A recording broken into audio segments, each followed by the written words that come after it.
Hello, everybody, and welcome to another episode of the Sword Coast in Peril, our Dungeons and Dragons 5th Edition campaign, where my players will be attempting to save the world. Maybe. Um,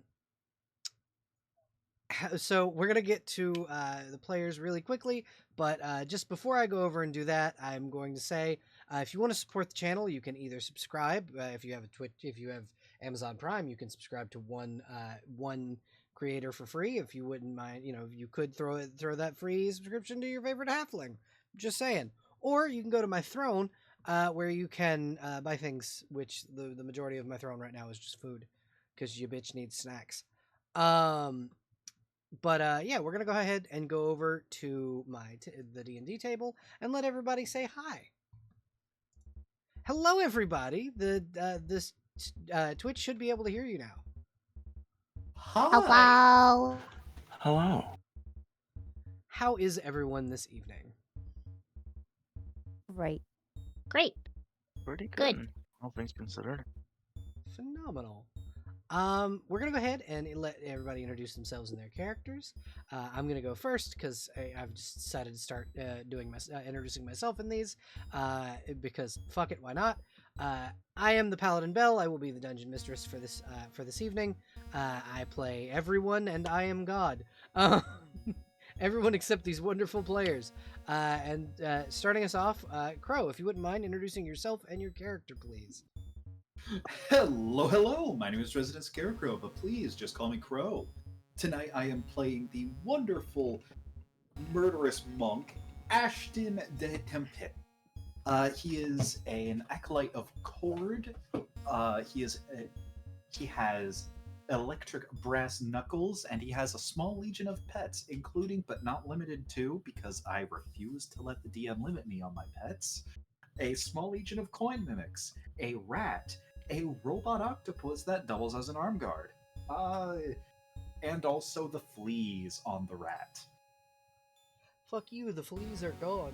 It's too cold for fleas. It is too cold for fleas. That is a problem. Eldritch, why don't you introduce yourself next, please? Yeah, sure. I am Eldritch, Syria Golden Queen on Twitch, and I'm playing Lorraine Valif, aka Lilith, the half-elf armor artificer / fiend warlock. I go by Fide, and Lorraine goes by Fear. Fantastic, thank you. Poppy, why don't you go next, please? Hello, I am Poppy and/or Abby. You can find me on A Petite Poppy on all forms of social media, and this little tricksy little face should be streaming in the near future. Probably some Fire Emblem, who knows? I'm Which one? puppeteering. I was gonna have Jester pick either Awakening, Conquest, or Do three houses. Echoes. I could do Echoes, or I have three houses. Awakening. I know Awakening's a classic, but we're beyond that. I am puppeteering Hero Gleamstone, a gem dragonborn who is stylized to look like a lung dragon. They're a paladin rogue who are probably dramatically talking to a team member about what to name their little applin. Phenomenal. Lynx, why don't you go next, please? Hi, I'm Lynx. You can find me as Quark Lynx wherever you socialize your medias, including here on Twitch.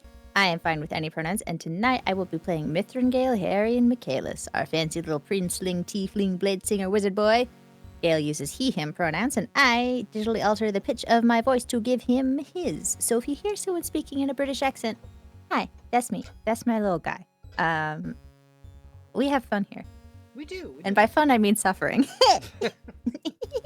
Wonderful. Jess, why don't you introduce yourself next, please? Hi, I'm Jester Avoid. You can call me either, or I go by he, him, or edits pronouns. That's how you spell it. I was doing the wrong one this whole time. I also mod for this channel, so I do shoutouts. And sometimes I mess up names.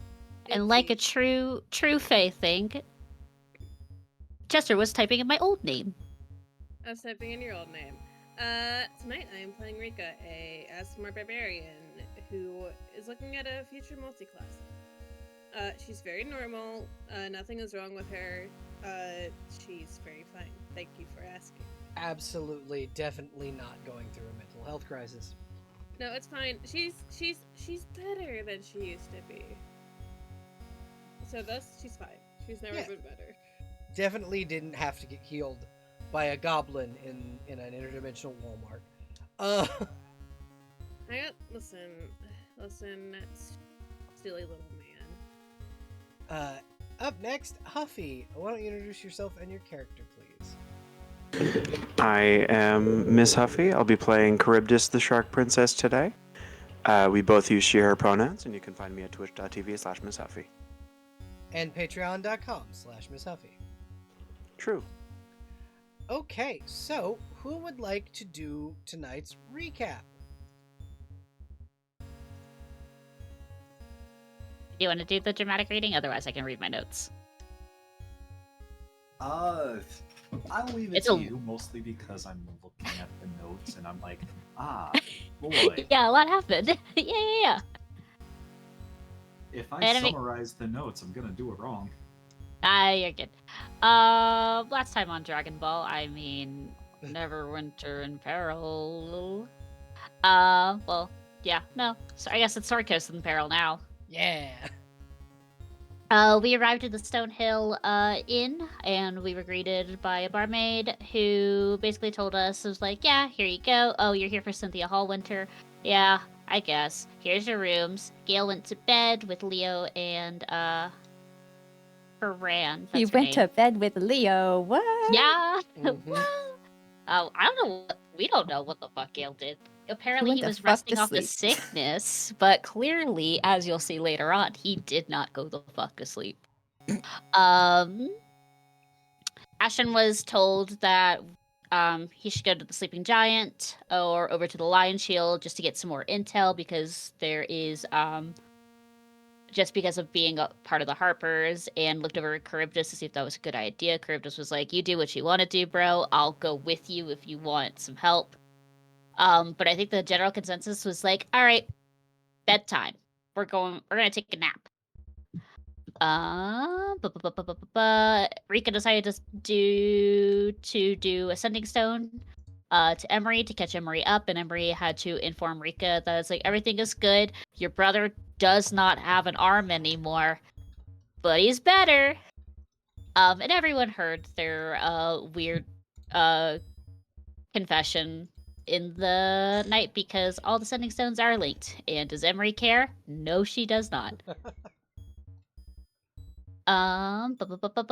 When Hira goes to bed, we get the Meridian Beacon's prophecy that shows going to the Icespire Peak. There is a small little temple that's embedded to the side, and we see that it's a temple dedicated to Melora. It's built in a dwarven architect, and they notice that there's a bunch of there's like a wizard of sorts handing over a child, the child that Hero is looking for, over to a bunch of frost goblins who scurry back into the temple. So Hero's brain goes child, piece of sword, beacon, all in Icespire Keep.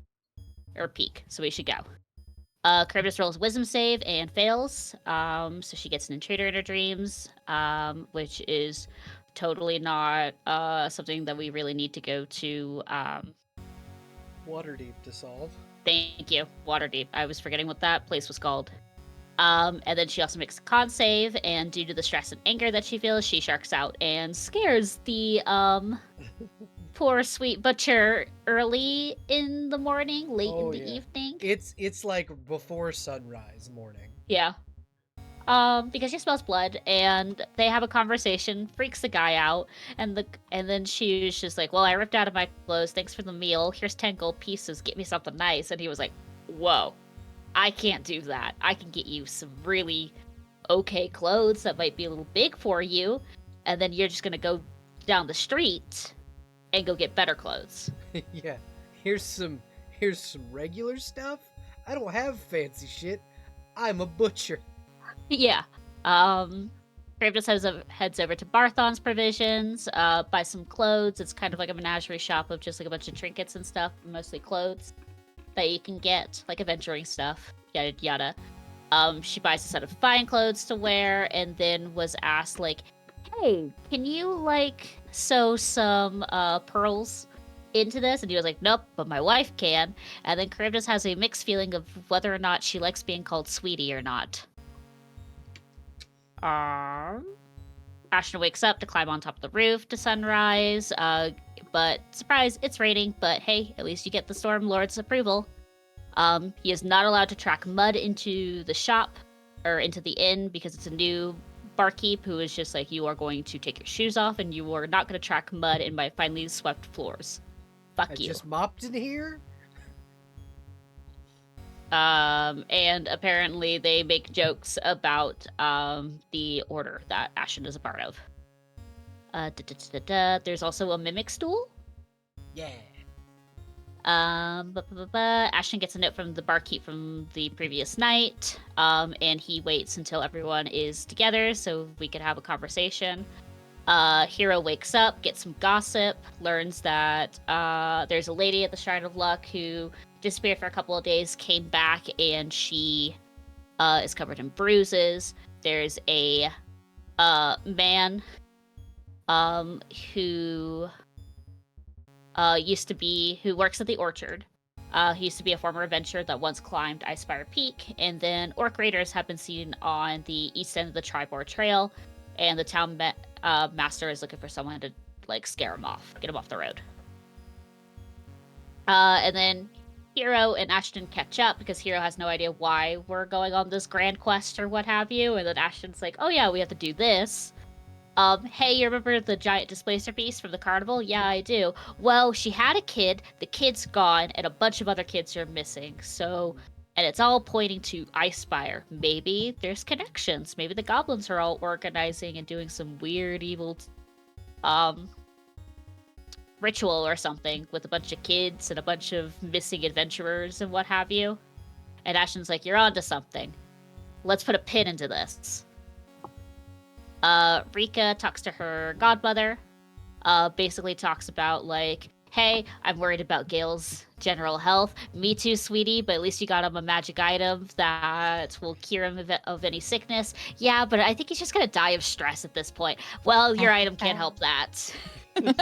And then Rika explains that she had her first dream without Vilya, but it did end up with her dying, and she doesn't feel great about that. And her godmom was just like, it's okay. You'll get a nice one eventually. And then Rika just talks about like how much she misses Emery, and then how she's concerned that Garson lost an arm, and then she's just like, you're fine, everything's okay. If you need help, I can go get information and intel, but literally you just gotta wait and you gotta prioritize on what you're doing right now. They'll let you know if something happens. But they kind of have like a weird, like, pattering out on the conversation, and then Evandra just goes, all right, I'm gonna hop out this window real quick. See ya. Tiny little halfling lady scuttles out the window. Yeah.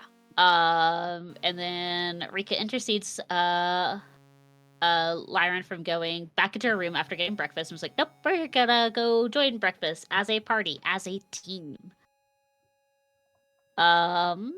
We talk about the deal. Leo comes downstairs last, talking about he needed to take care of a sick Gale. He's still incredibly sick, boo-hoo, but he's gonna come with us. And Karan's just gonna stay behind and watch Gale, because Gale would not sneak out under Karan's watch. No siree. Little did we know that we're all liars here. Leo had full Ashton. faith Karan would be able to watch him. Yep. We have a note. I don't have the summary for the notes, but it was basically telling us that Gundren Rockseeker and Cynthia Hallwinter have been missing for 3 months, and we should go find them. They're at the Cragmaw. They were taken by the Cragmaw Goblin tribe. Goblin tribes, and apparently they're strong enough that they took out seasonal adventurers of the Harpers and the other Lord's faction Alliance. whose name, thank you, and Lord's Alliance. Combat.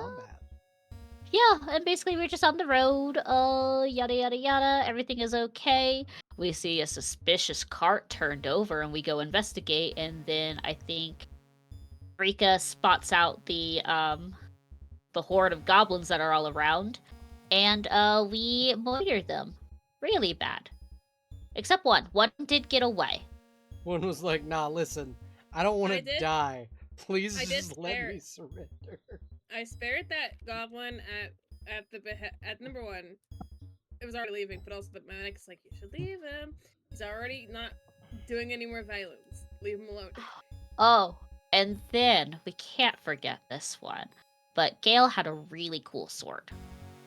A really Yeah. cool sword that he used during. Gale showed up. Surprise! That's what we were joking about. Flipped. Showed up in the middle of combat, and then was using a really cool sword, and also using his new Pokemon Honedge to help with the combat. He was using 3 swords and a dagger, so that's 4 Yeah. blades. Yeah, everything was fine. And then, for some reason, Gale just could not put the sword away, and it was raising a bunch of suspicions to the others. We spent a bit trying to take the sword away.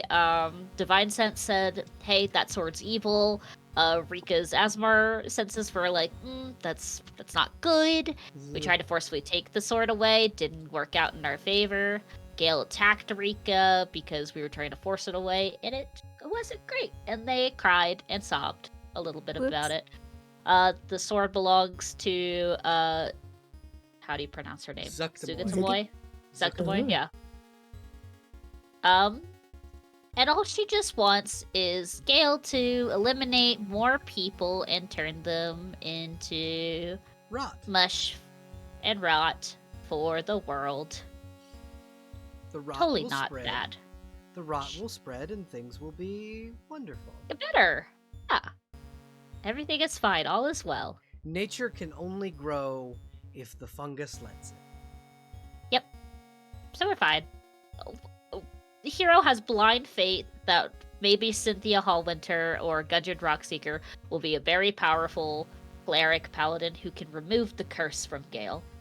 If not, we freed the Temple of Melora, and Melora owes us a great favor. And if nothing else works, I am willing to make a messy deal about it. Don't worry, there's no problems anymore. No problems. Never We're think avoiding there would be going to any problem. Trog. Apparently you are avoiding going to Trog. I like him. I think he's His cool. I think choice words will be said to Trog by a certain Azamar in this group. No, So- I'm not. Unless you're talking about Leo, in which case that would happen. No, I'm not. Both gonna of the put- Azamars will say choice words. I'm just gonna look at him. It's not gonna be me threatening him. It's gonna be, what will it take for you to get this curse off of my of my fiance? Please. It's him going, Nothing right now. You could take the curse. She would No. She would in a heartbeat. In a heartbeat. No, fuck you. You already took my bad dreams. You can't take this from me, too. I would. I would take it from you. So we're gonna pan I feel like- in Yeah. during that night as kind of things are going on. So something that I allow players to do is have kind of, when you're at rest or in a town or in camp, you can kind of text me things you want to do during your rest or conversations that you may not want as a full scene. And you can, talk to me about that kind of stuff, and we will incorporate that lore into the game, but we won't exactly make it a scene. Lynx and I have done something similar this particular time, with a conversation with the sword. Would you like to explain to the audience what the results of that conversation were?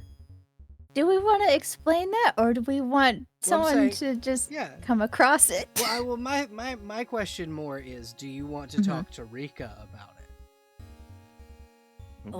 it? Does Rico want to talk to Gale? Because Gale's going to spend time in his tent doing that. I mean, when she's done moping, probably check on him and make sure he's not, like, having too bad a time over there.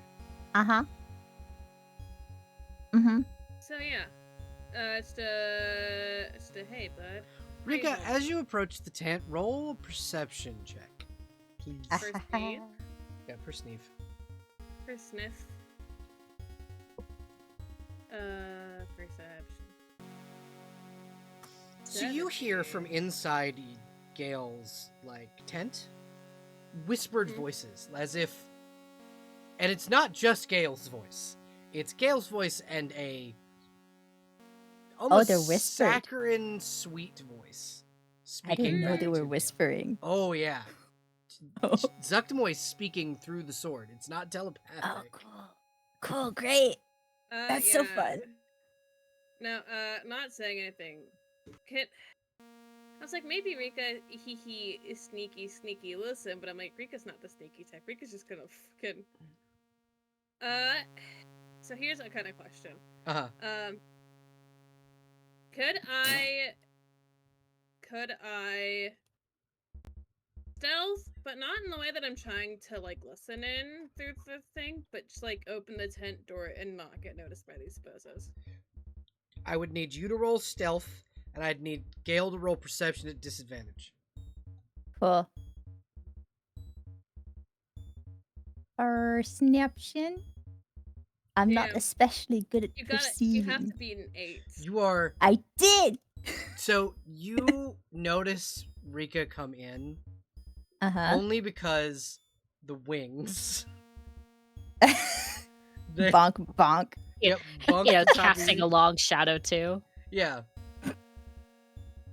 Cool, cool. So, Rika, you go in this tent. You see your fiance sitting in the middle of it, like sort of cross-legged style. Mhm. And he's got Perry, the honed edge, and the temporarily no longer flaming dancing rapier sort of orbiting him Okay. as he sits there with a sword across his lap. Yeah. It's a rapier that looks just as spooky as the two-handed sword he was wielding earlier. Uh-huh. Yeah, he looks up at you surprised though. Also, I mean, he sees you and you know what? Roll insight if you want to. Why would you say if you want to? Of course I want to. Idiot.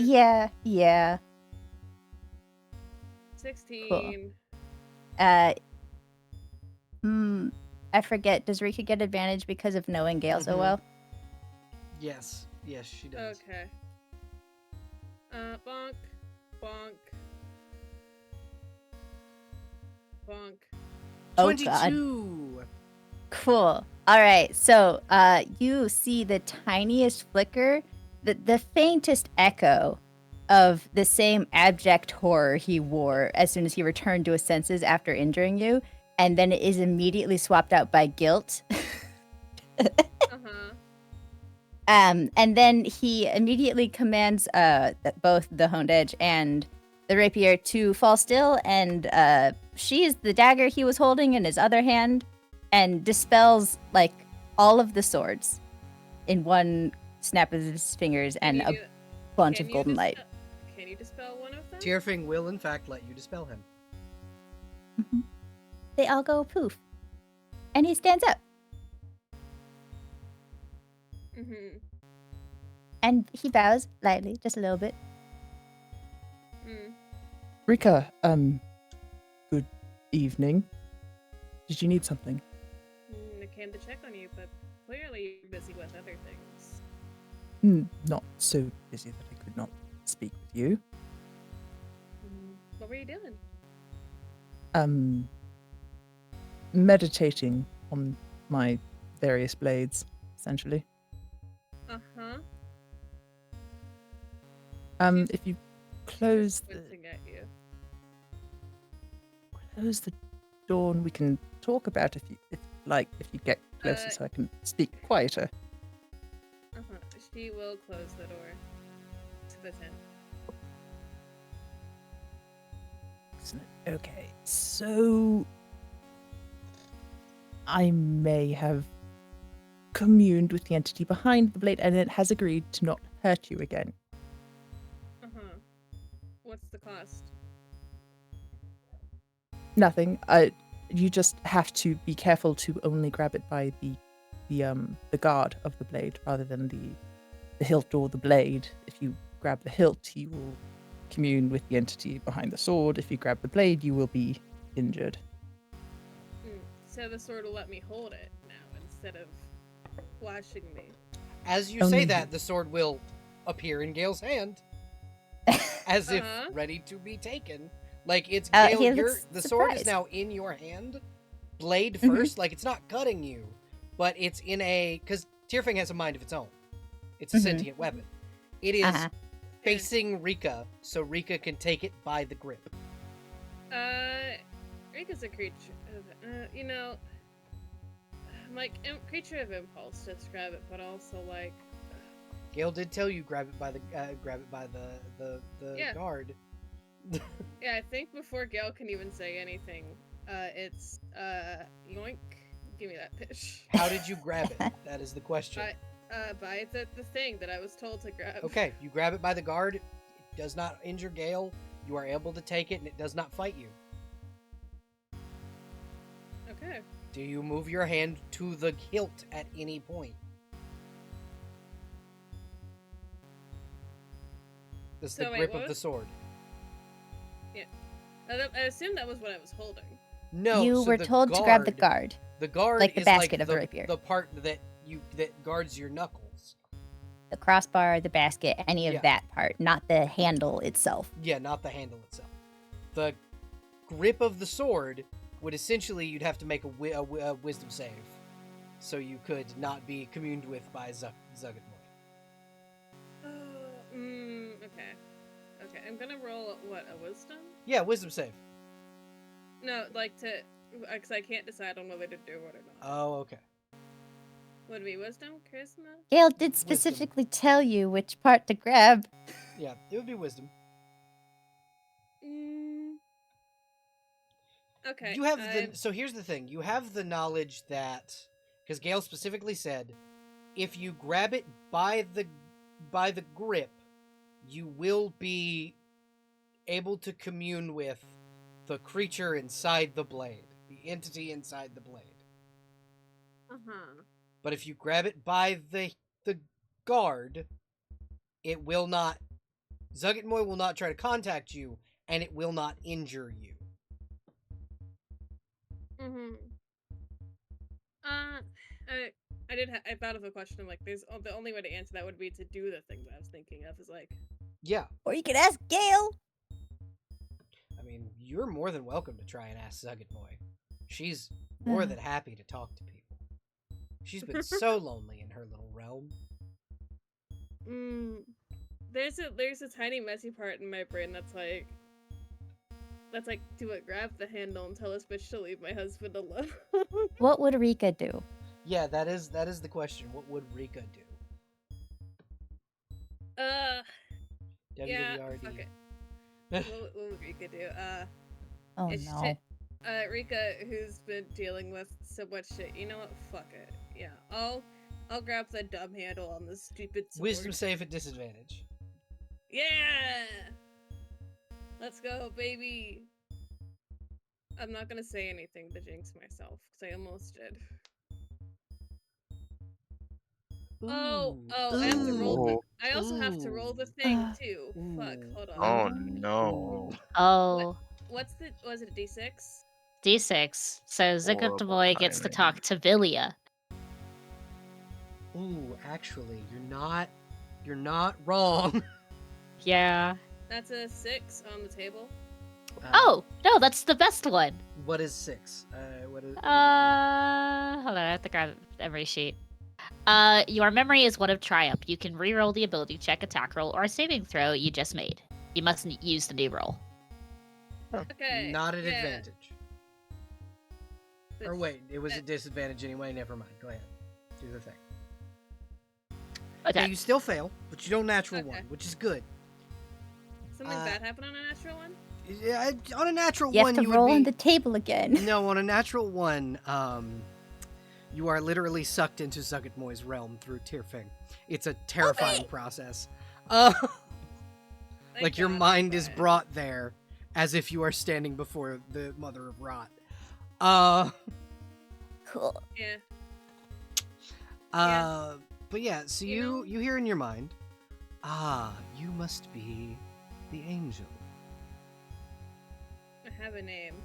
I don't much know it. I've heard it maybe once. I'm horrible with names, you see. Yeah. Mm-hmm. May I know your name? I do not wish to own it, just to know it. And this is like a spoken out loud conversation? Yeah, Gale can hear this, which now Okay, allows cool. Gale to realize that so could everyone else around Gale's tent when he was speaking to Suckenboy. Well, Luckily, Leo is right there. Leo doesn't have great perception. No, Right. no, he does not. I think Rika will sit on it for a second. Let's call me Rika. It is good to meet you. My name is Zuggitmoy, Mother of Rot. Mm-hmm. The whole time she's speaking, it's like the jaws set very tight. It's Well, gonna yeah. hurt after she finally lets this pressure go. How Gale may looks I be of horrified. service to you? And he's like gesturing to Rika, like, give it to me. Stop. No. Just I'm going silently. No. Not giving it back to Gale. Fuck you. What do you want? What's your deal? I want Gale to kill with this sword. Baseball. I want That's anyone. funny. I want anyone to kill with this sword. That's funny. I want you to leave my fiance alone. That's a little too bad. I've already got my eye on him. But don't worry, I don't want to take him or his soul or anything like that. I just want more rot spread throughout the world.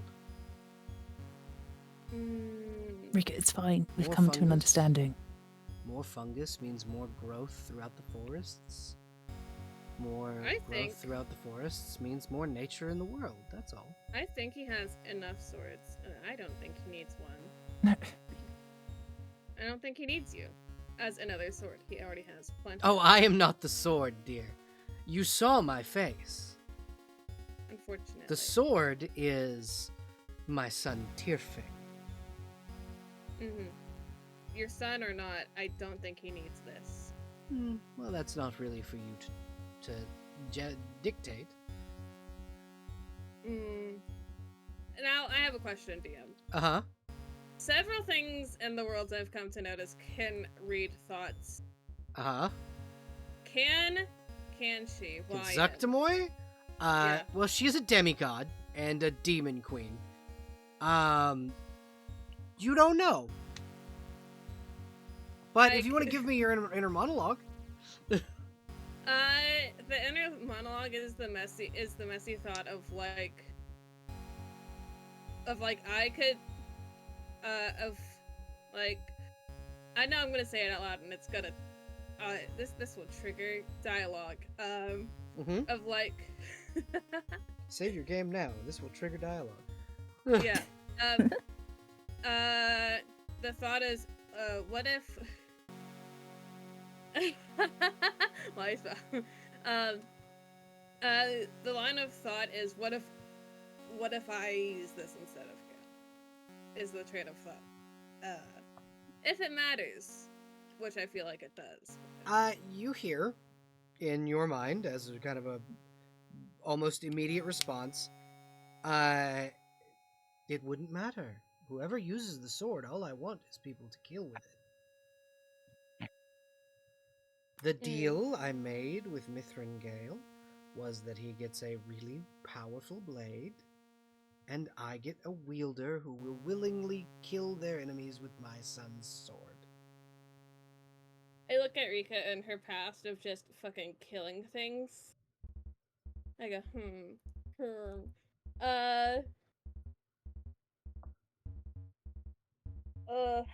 That was the entire extent of our deal. Oh, and that I would not allow my dear darling boy to hurt you again, or the other mechanical ASMR.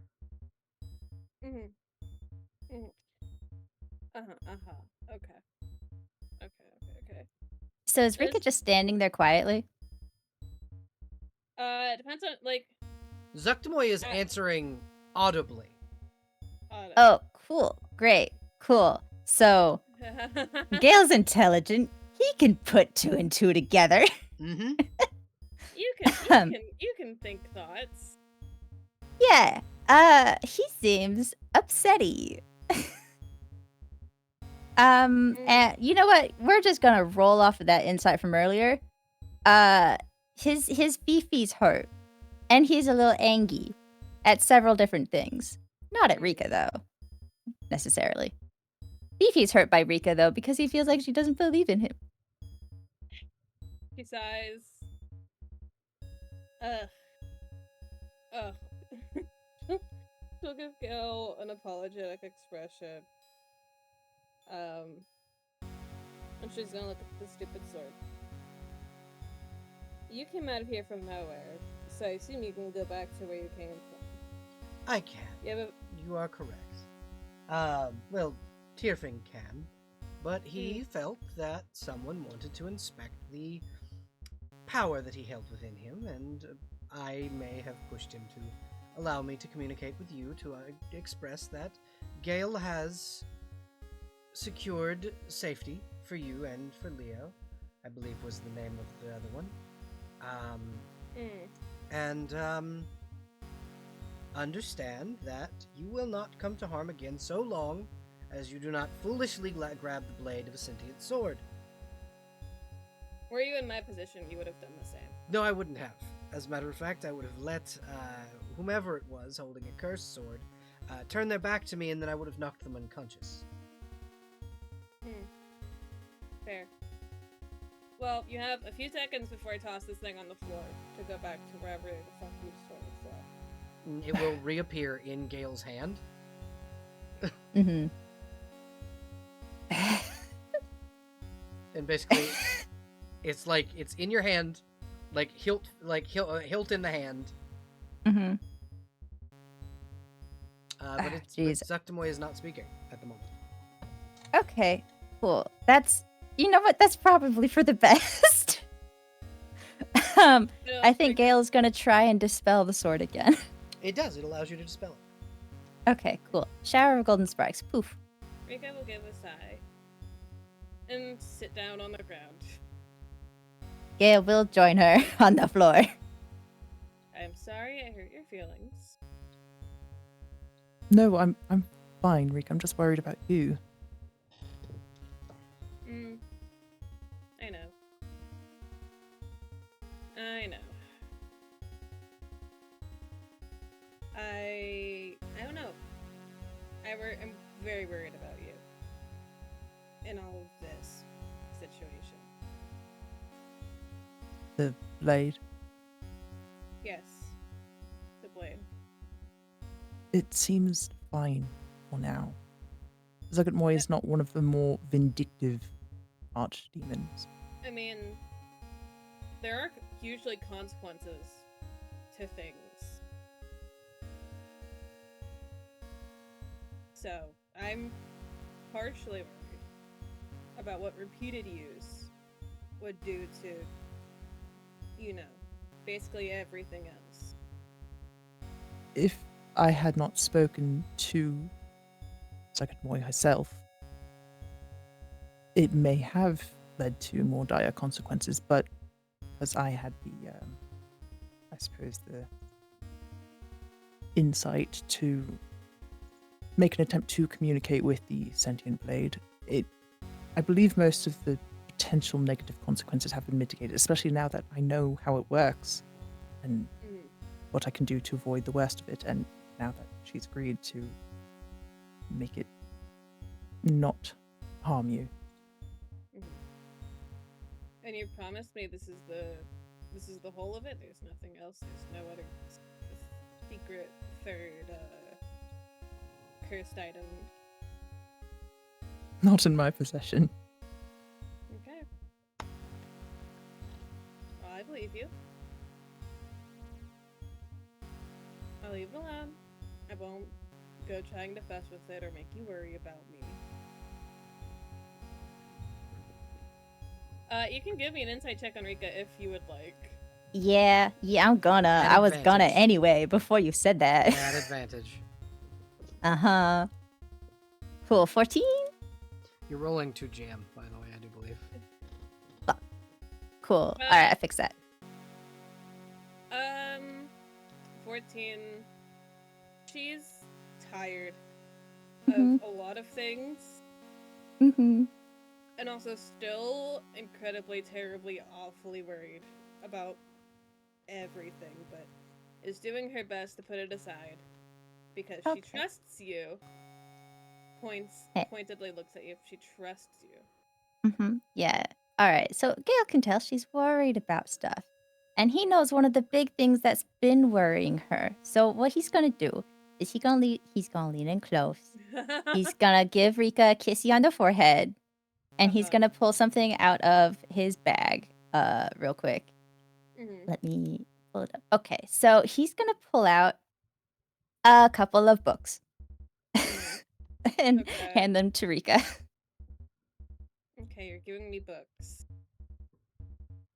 Well, not just any books. I suppose I should explain how they work. They're magical items. Okay. They are linked journals.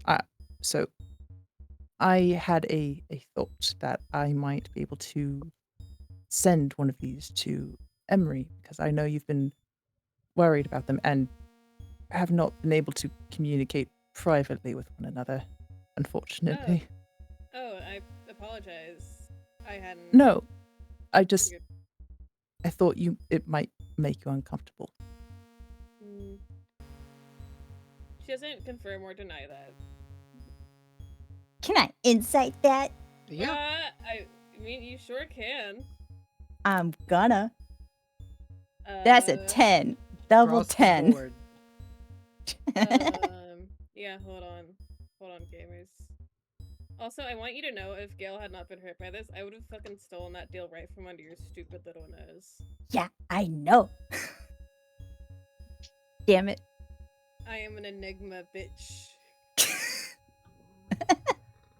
Cool.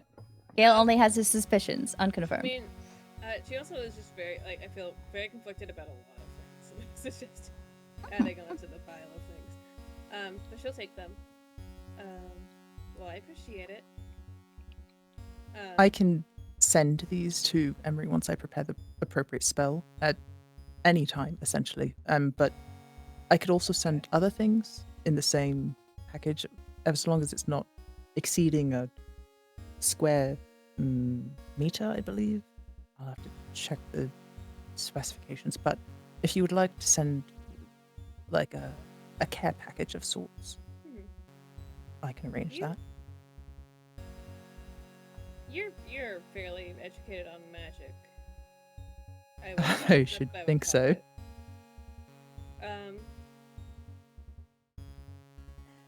Is the spell that you would presumably use for this? I wouldn't be able to learn it unless I was like a spellcaster, right? It's a rather high-level spell. It's called Golder Speedy Courier, and it is rather complicated. It takes a full 10 minutes to cast. I was just oh no, I've been thinking about magic and like I can't cast it, and I was just thinking about it, and so it's no big deal. I could teach you some spells if you're interested, but this one specifically summons an air elemental, and it carries a chest. So a lot of that's conjuration, and then there's other complicated aspects involved, and then it's sent to appear to the target specifically, and it's several layers of complicated on top of itself. But we could start out simple if you'd like to learn some other things. I'd be happy to teach you. I will think about it.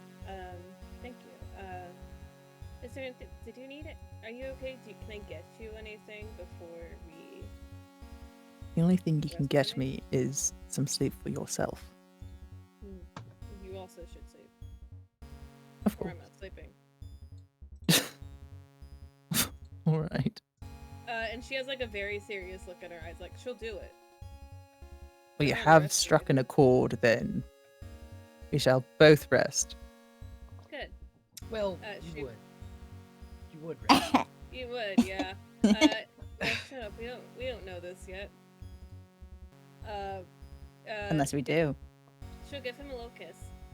Mhm. I am going to go get ready for bed. Maybe do accordion therapy before bed, see if Ashton's around. But... So, as this is happening inside of Gale's tent, I need everyone else in the camp, right, to roll perception.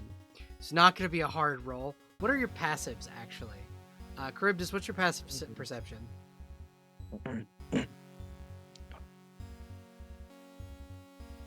Hello?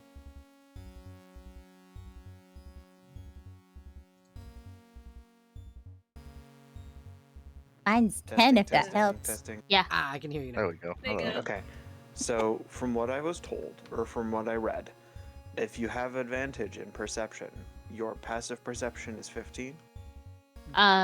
So what is your percep? Do you have a plus? I Yeah. have So situational advantage.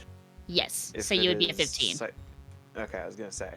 Yeah, so Cool. Charybdis, because your tent is the closest one to the entrance to camp, you hear marching feet immediately as they come into your camp.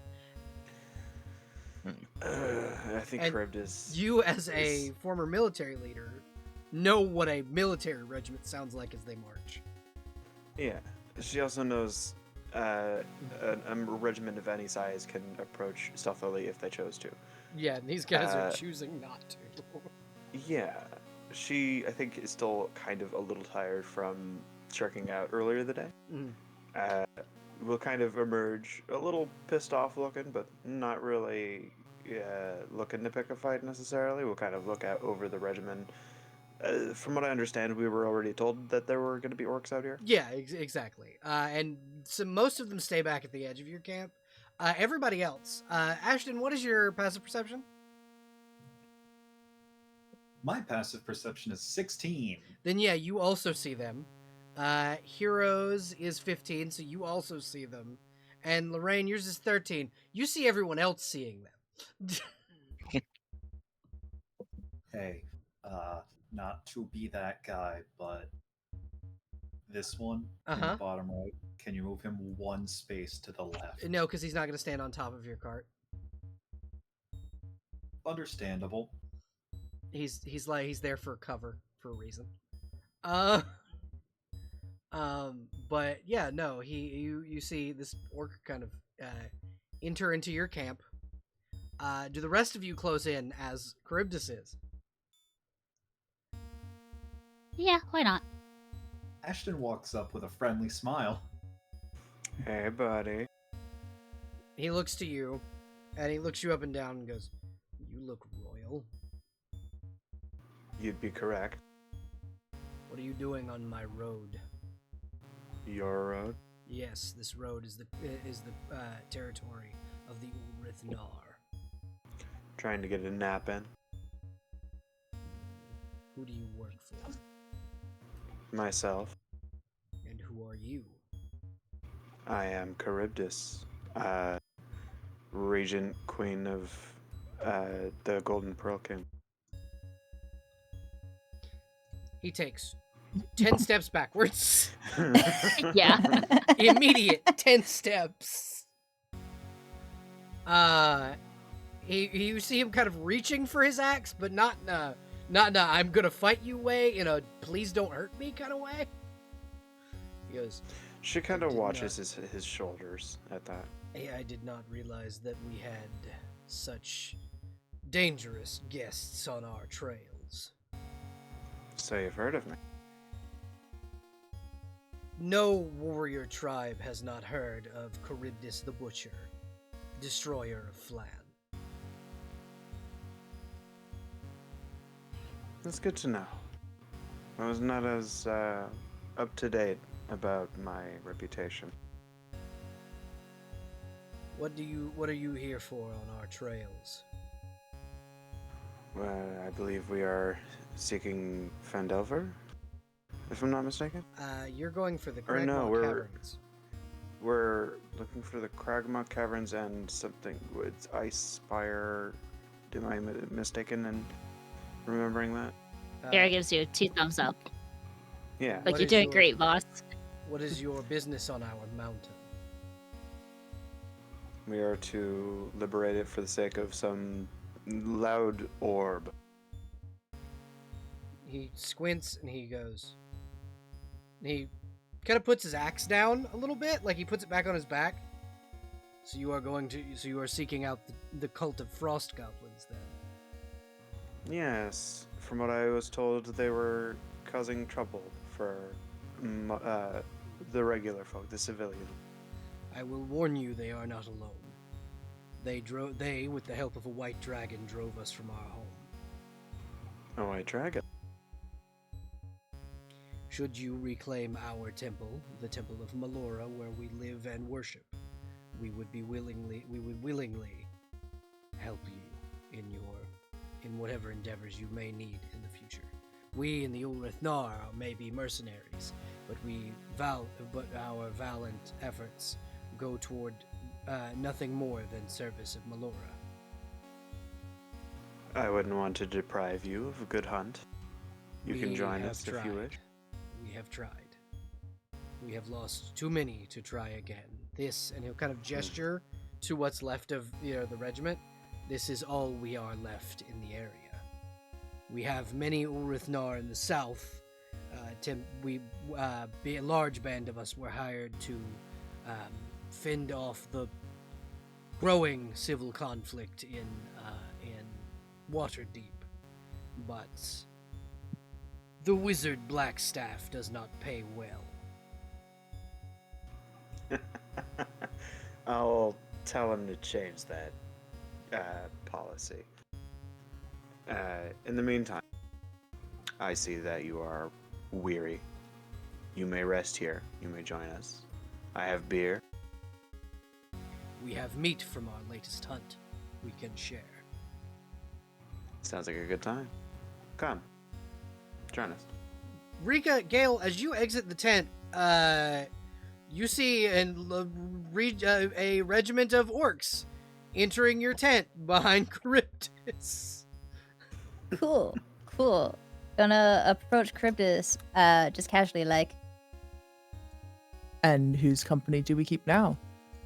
The Ulrithnar, from what I understand, they have a similar goal in Icespire Peak. Cool. Can I roll history to see what I know about them? History Cool. at I'd also love to- advantage. Because I read books. May I also roll? Yeah, absolutely.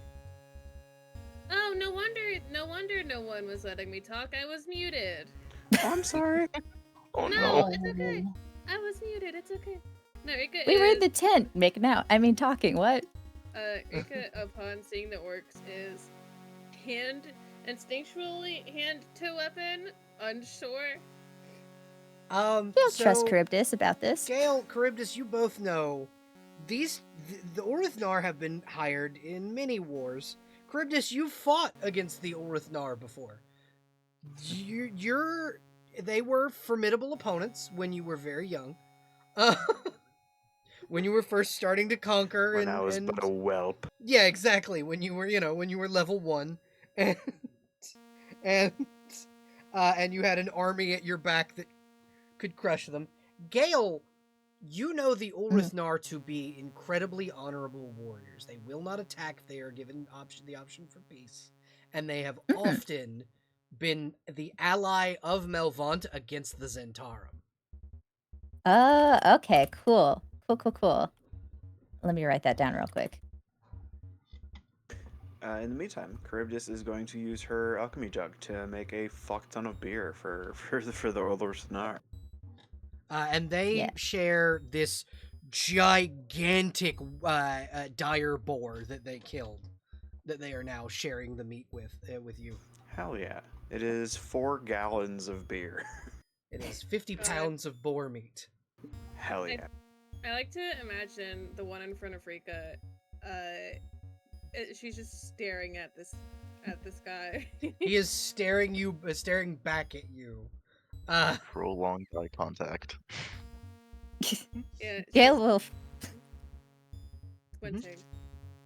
Yeah. So if Rika sees Gale, Gale's gonna formally introduce himself, in a friendly way to This these one guys, here- to the this guy one in here charge. is Yeah. the guy in charge. Cool. Yeah. So, no hostilities here, right? Everything's fine. Mm. He turns to face Gale. Yeah. Mm-hmm.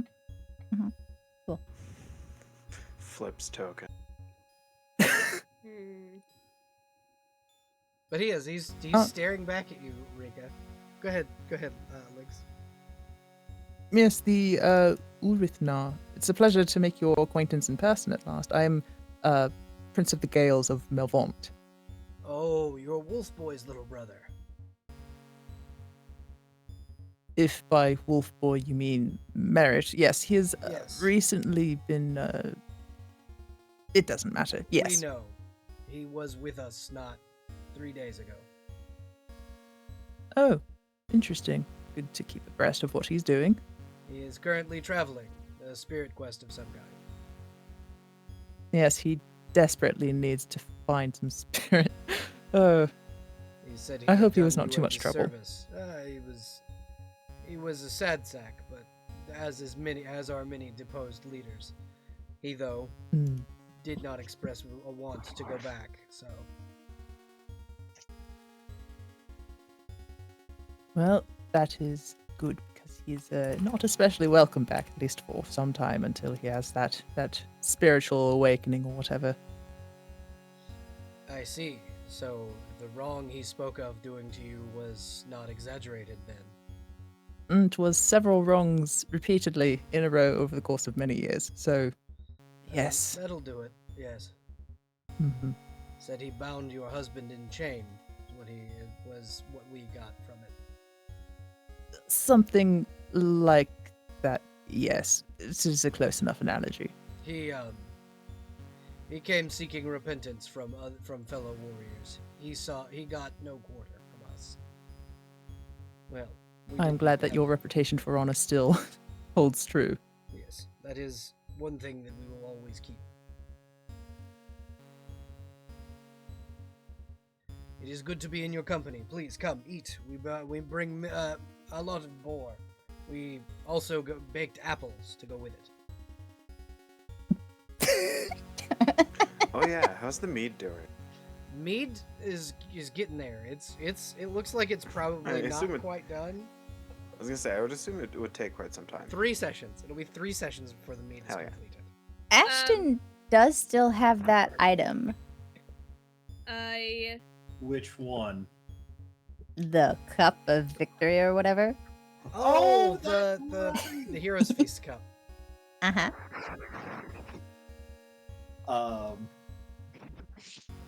It is a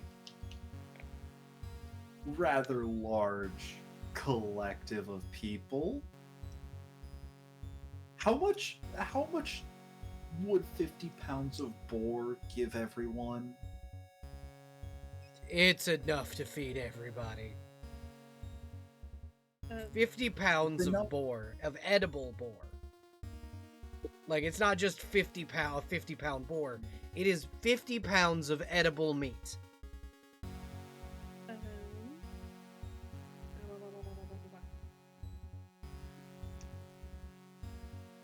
um, For context, normally 2 pounds of barbecue, pulled pork barbecue, will feed a family of 5. I mean, if you put those bad boys in wontons, it'll feed me. Yeah, exactly. No. I love them. I think at seeing Gale, they regard these guys fine. But Rika will sigh. Take your hands away from her weapon and squint. Do you look away from the orc? No. Okay, neither does the orc. The orc, at this point, which you could register, this is a staring contest, and he's not gonna lose. Yeah. Is this That a checks con? out. Is this a con check thing at this point? Yeah, it is. Bitch, I'm gonna win. Fuck you. Okay. Saving or ability check? Ability check. Oh, fantastic. That was a 12 on his part. He loses. 6, dude. He blinks first. Just goes, damn it! I think she laughs. And head this way toward the food. She's gonna sit over here. a little less suspicious. You hear him go, "The angel can stare for long periods." Terrifying. Try me. Be not afraid. I'm gonna put the Absol here. The Absol will just sit and stare at this man. So does the Absol warn us if there's about to be a natural disaster? Yeah. As a matter of fact, they will. Cool. Oh, you approach? You approach me, He's Absol? staring at it. Oh. The Absol was staring, so he stares back. Yeah. Damn it. Another set of con checks. Yes. Jesus Christ. Okay, not. Oh, same roll. He could still win. He could still win. He Or could. still He lose. absolutely could. Con is their best score. He fucking He loses fucking loses, again. and he's just like, "Damn it!" The Like a Absol's just fucking gonna dog. walk. The Absol's just gonna walk over here and just curl up in this spot. Wonderful. This man. This Does man anyone cannot have any of the yes. questions?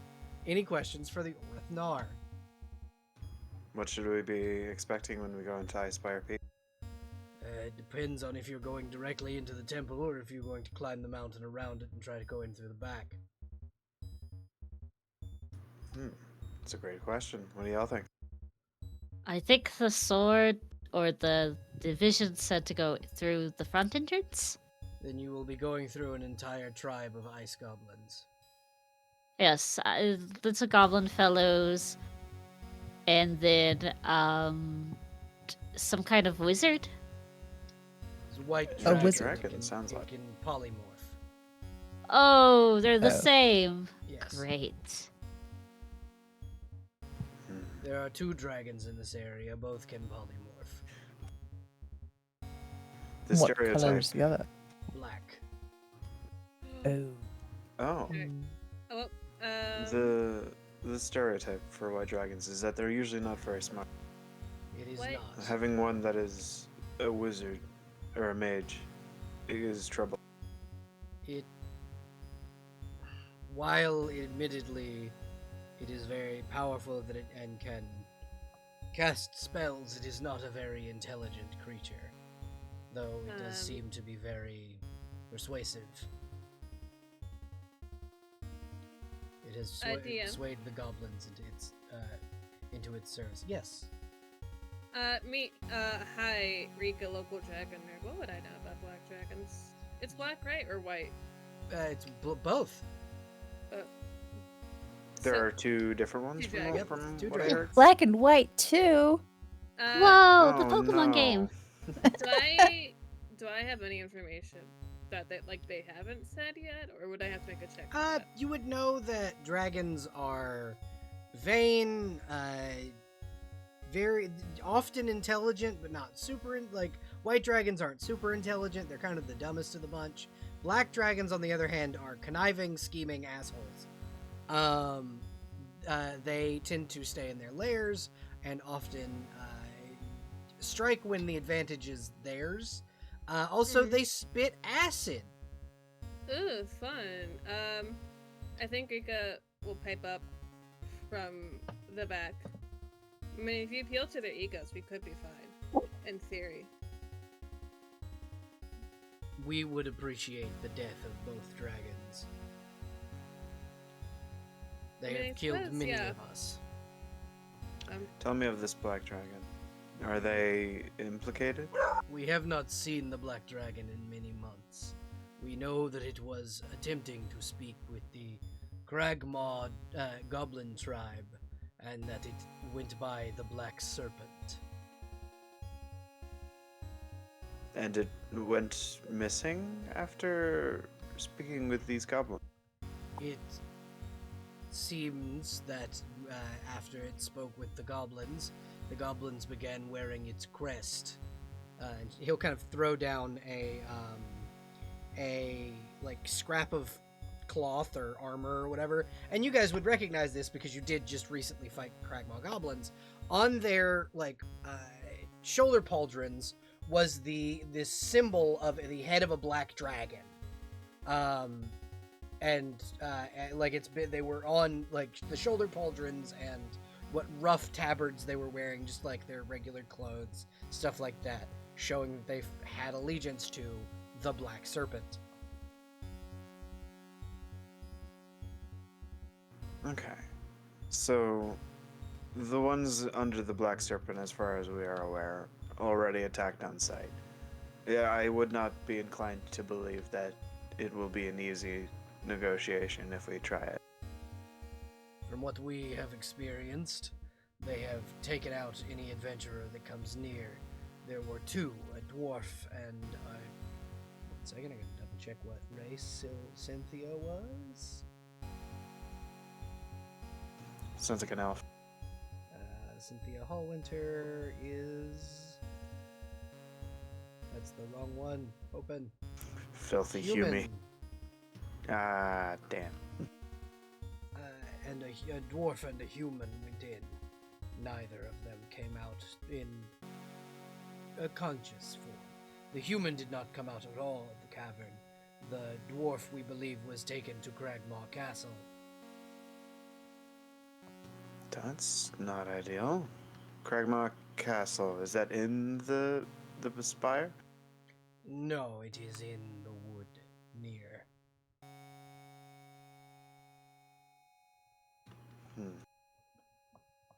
Would it be easier to check that place out before we go to the spire, or the other way around?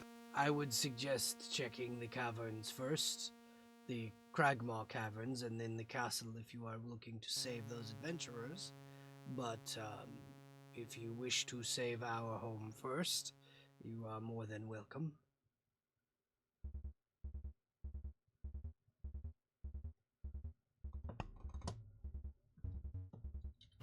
I would, if it's if it helps guide thought, I think the more pressing issue would be the ones who are captured at the moment. I assume you do not have such an issue with captured orcs. No. They do not take us prisoner. Interesting. Was this dwarf of interest to them in some way? From what we understand, but we have not been able to get close to know.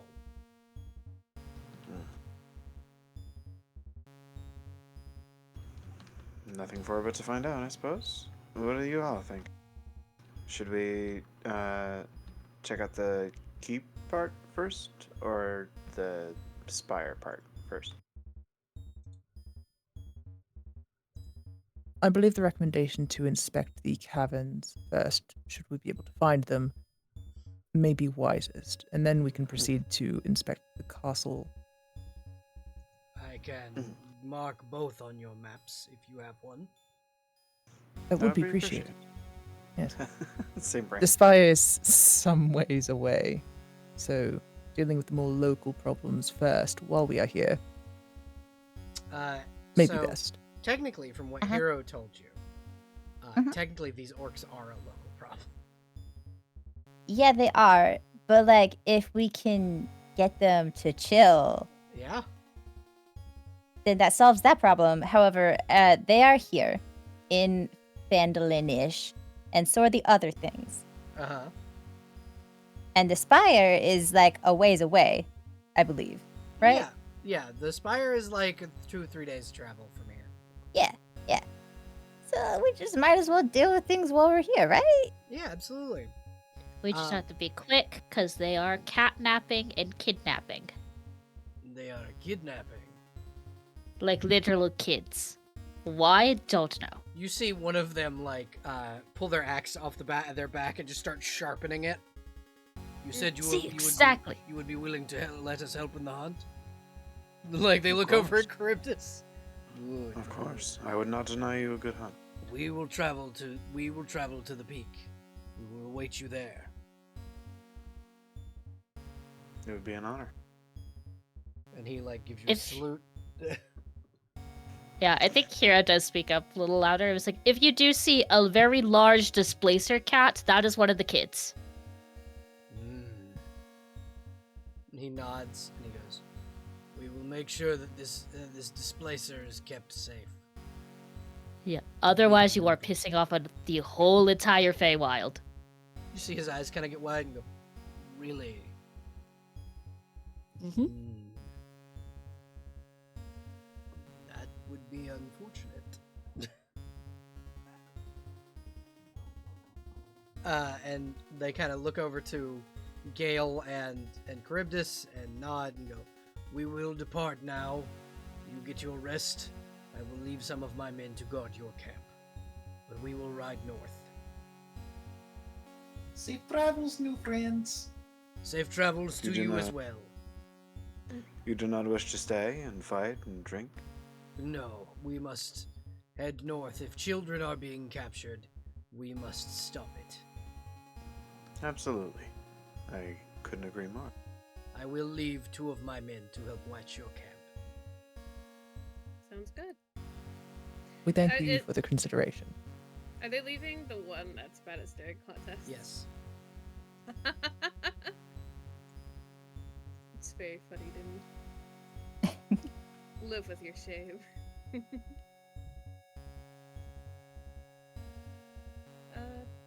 Yeah, are we still doing watches then? No, oh. you have 2 orcs that are willingly taking the points of exhaustion to watch your camp. Aw. That's so sweet of them. Fuck yeah. They're gonna take their places at like the edges of the camp to make sure your camp is safe and protected. These are technically 4th level orcs, so they're pretty fucking strong. Yeah.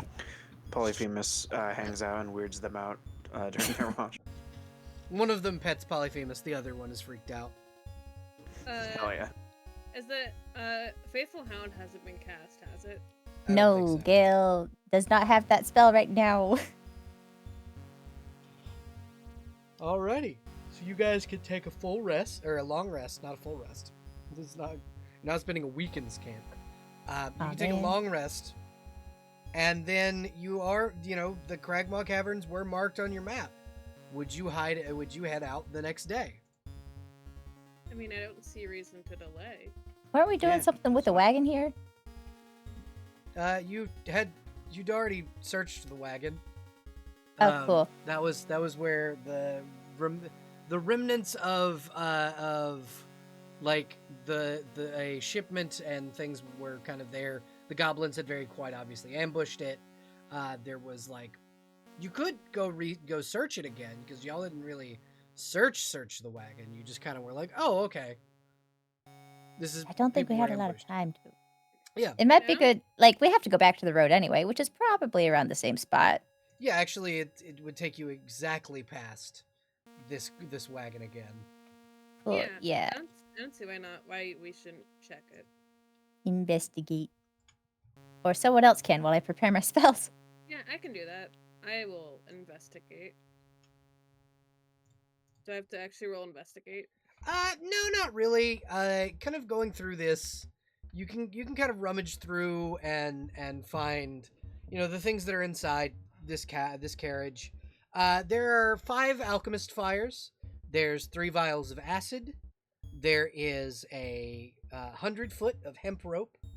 There are 3 10-foot poles. This is seemingly just like random adventuring equipment, probably going to the provision shop down in Phandalin. Can I take a 10-foot pole? Yeah, absolutely. Yeah, I will snag one. And put that on my sheet. And I think I'll inform everyone else of what was in here. Cool. What was it for those who are busy reading spells? 5 Just gear for stuff. Yeah, it's gear for stuff. It's 5 Okay. alchemist fires, 3 vials of acid, or 3 vials of acid, 50 foot of hemp rope, 2 10-foot poles, some sets of leather armor, a set of fine clothing. Okay, and you said they looked like they were going to. Probably destination for the guy in Phandalin. However, looks like a lot of this has been picked through, and it's not his Mhm. full order. Is there no like what's the word? Like a manifest? Manifest? Yeah, that. No, it's the manifest is missing. Okay, cool. Well, in the absence of a manifest or proof that this is goods going somewhere, it's not Gail's obligation to return it to anyone because there's no names, right? Yep, exactly. Cool. It's just But an Gail's not going to overturned take card. any. It's other people's stuff. Which means it's free game for everyone else. Yeah, if anybody else wants Alchemist's Fire and any of that shit. I would like to subtly slip the two of the 5 bottles of Alchemist's Fires into the bag. Okay. Yeah. You slip 2 of the bottles of Alchemist Fire into the bag. What is your passive perception? Ashton, your passive perception is a 16. Underneath the Alchemist Fire are 2 healing potions. Ashton will pocket one and hold up the other and just... I found healing potions. Is anybody, who all is prone to injury? Oh, I guess that would be me. He holds out the other potion for you, and he's sort of holding it in your general direction whilst he's still rummaging through the cart because, hey, healing potions. And also 10-foot poles. He might need more stuff. That's true. She'll take it, but does anyone not have any healing potions? Because she's also totally willing to just share for the sake of everybody should probably have at least one. Do I? Let me check. I'm good. I had Hero buy 3 of them when I made the character. I've got 4. Ashton will hand. Hero will basically just hold out the healing potion towards Hero. Just, I have not seen what you are quite capable of yet. I believe you might be needing one of these. I know Lorraine doesn't have any, I don't believe. Yeah, I think Hero will just hold a clawed hand up and be like, no, I've got 3. I've got Alchemist Fire. I think I have a potion of fire breathing in here. Also pulls out a bag that looks suspiciously like your bag, but less sparkly.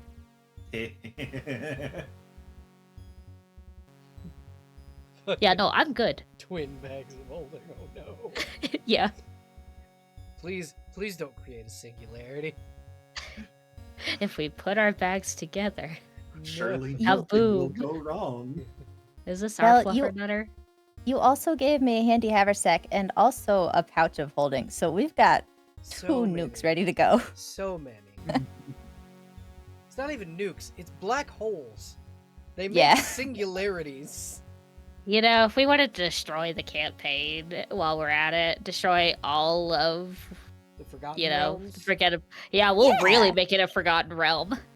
Oh, I just had the stupidest fucking idea. What? What's your idea? It's for something completely unrelated, if that's alright. That's okay. Character that hits things so hard they cause singularities, call them Singulariat. I love you so much. You absolute dork. Appreciate you. Okay, spell's prepared. Yeah, but Hero will deny the potion. Like, I don't need it. Lorraine, But if you need, does Lorraine speak up about needing one? He's not the type of person to specifically speak up. It's like if you have one to spare and you want to give it, I'll take it, but otherwise she's not gonna Well, specifically go out of her way. Ashton is sort of like holding it out to Lorraine. Just, do you need one? Do you have any? I've got plenty. I did some shopping. Lorraine also did go down during the fight. Was the only person to go down during the fight. Yeah, I might have gone up immediately, but I still did go down. And Cryptus had asked, does anyone not have one? Because she also does have some. She just, whenever she does things, she also hurts herself. So that's why at that prompt she did answer. Yeah, if Ashen is going out of his way to sort of gesture it towards her, she will take it and Just immediate. take it like for herself. Phenomenal. Excellent. But yeah, so that's kind of what's in the cart. You also do find like enough sets of like warm weather clothes for you to like all take one. And like cloaks and things, because you know if you're going to Icespire Peak, you're gonna need it, or you're gonna freeze to death. Especially considering some of us aren't wearing any sleeves. Mm-hmm. I think Yeah, most that of you one- aren't wearing sleeves now. Gail has Yeah, multiple Ashton shirts. is wearing sleeves. He just happened to have 2 other shirts that he had previously given up sleeves to now.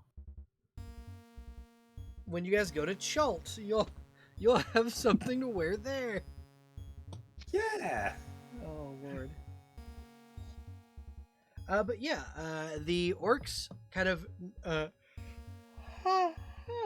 sorry about that. The orcs had explained that down this part of the trail leads to the Cragmaw caverns. Cool. Let's go down the spooky dark way. Hooray! What a party! But yeah, so it doesn't take long to get there. You get I had to pull this map I pulled this map directly from the module. But yeah, it doesn't take you long to get there. You kind of come upon this this large cavernous entrance.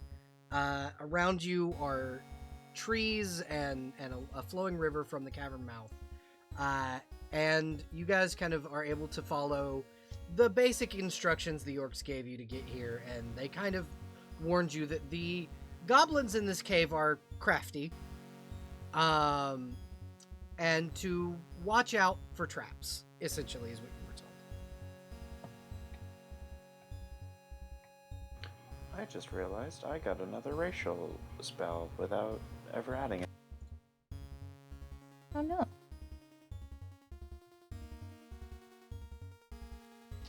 Sorry about that. Unrelated. You're okay.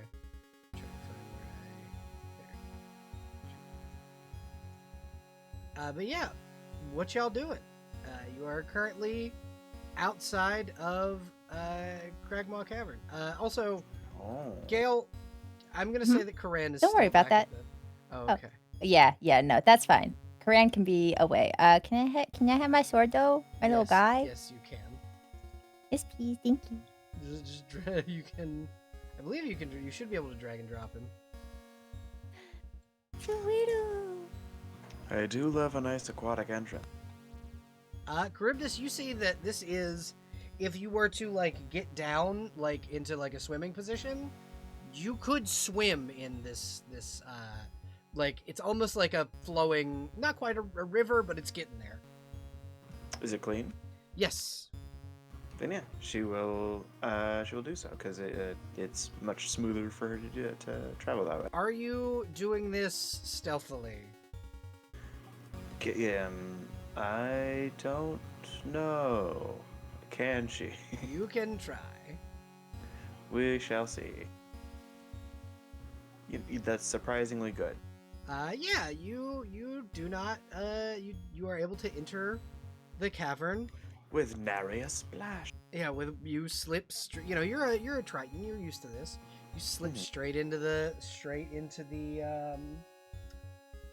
caverns and are able to swim up if you would like to scout before the rest of the party. Absolutely. She will get a lay of the land and suss things out. Okay.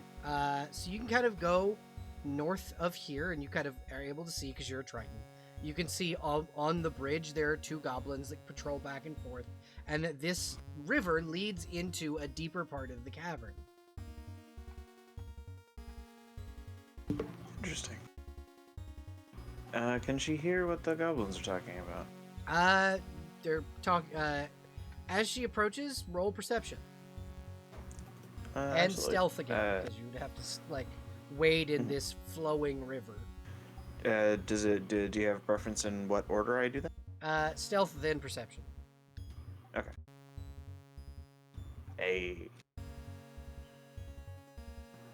And then perception at advantage because it's auditory.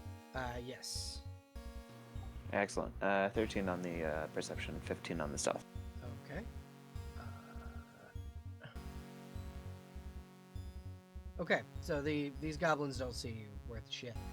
You can kind of hear one of them talking about, yeah, no, that human lady. Clark's probably gonna kill her if the Black Serpent doesn't tell him otherwise. Yeah, but that pompous asshole hasn't been paying Clark. If we don't get paid soon, that human will be lunch.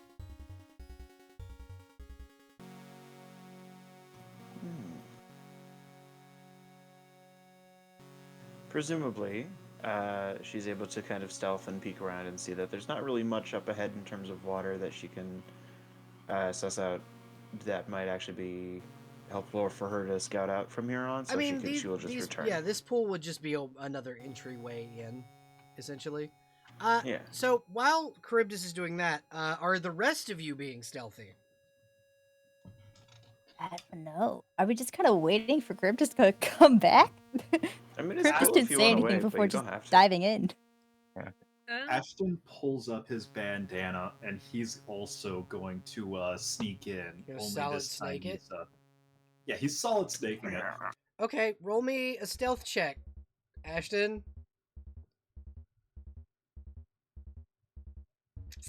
Ooh, Oh no. ooh, friend. So, I had a question I forgot to ask during the long rest. uh-huh. Would I have been able to attune to Sam? Yes. Okay, good. So, who of you have weapons that tell you when you're in danger? I have one. You're in danger. Oh, Really? oh, they're right fucking there too. And I have the barbarian thing anyway. Yep. Somehow it gets hungry. Does that count? You guys hear, as Ashton kind of tries to walk into the cavern, a goblin blow into a horn, and Charybdis, you from the inside see goblins begin to slowly make their way this way out into the area where everyone else is. All right, bitch. You Oh, guys cool, can roll cool. initiative. Looks like we're 300ing Yay. this. I mean, Or- I'll take these bonuses on.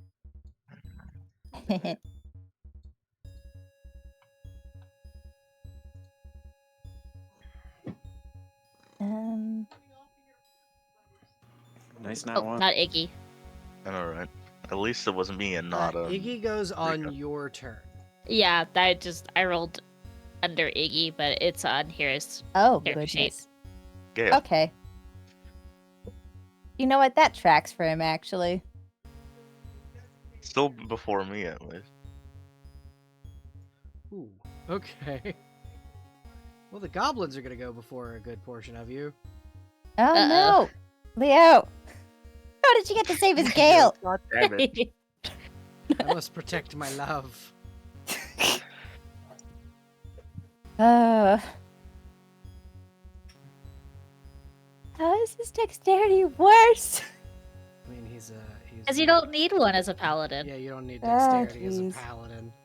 All right. Unless you make I it do because paladin. I'm dex based instead of strength based. Yeah. Here's the deal. Y'all are Yucked. yeah. Hero, you're first. How you doing? Know. How you doing? You know, these are great questions you're asking me. Do I have answers to these questions? Do you? No. Arson? Arson. Arson. Arson? Arson sounds like a great idea right now. I have an arson solution. Everybody in Fine. unison. Arson. I have 2 arson solutions. So do I, actually. Okay. I also have an arson solution. You have an arson solution? I do. I do too. Everyone's got an arson solution. Yeah, firefighters. Oh, I forgot I have to roll for this guy too. This guy. This guy. Oh, hell Cragmaw yeah. Shaman. Hold on. 2. And we are all Only rolling you so can bad. prevent cave fires. Go for the mage first. Or I don't know how the meme goes. My bad. No, that's It close doesn't enough. say.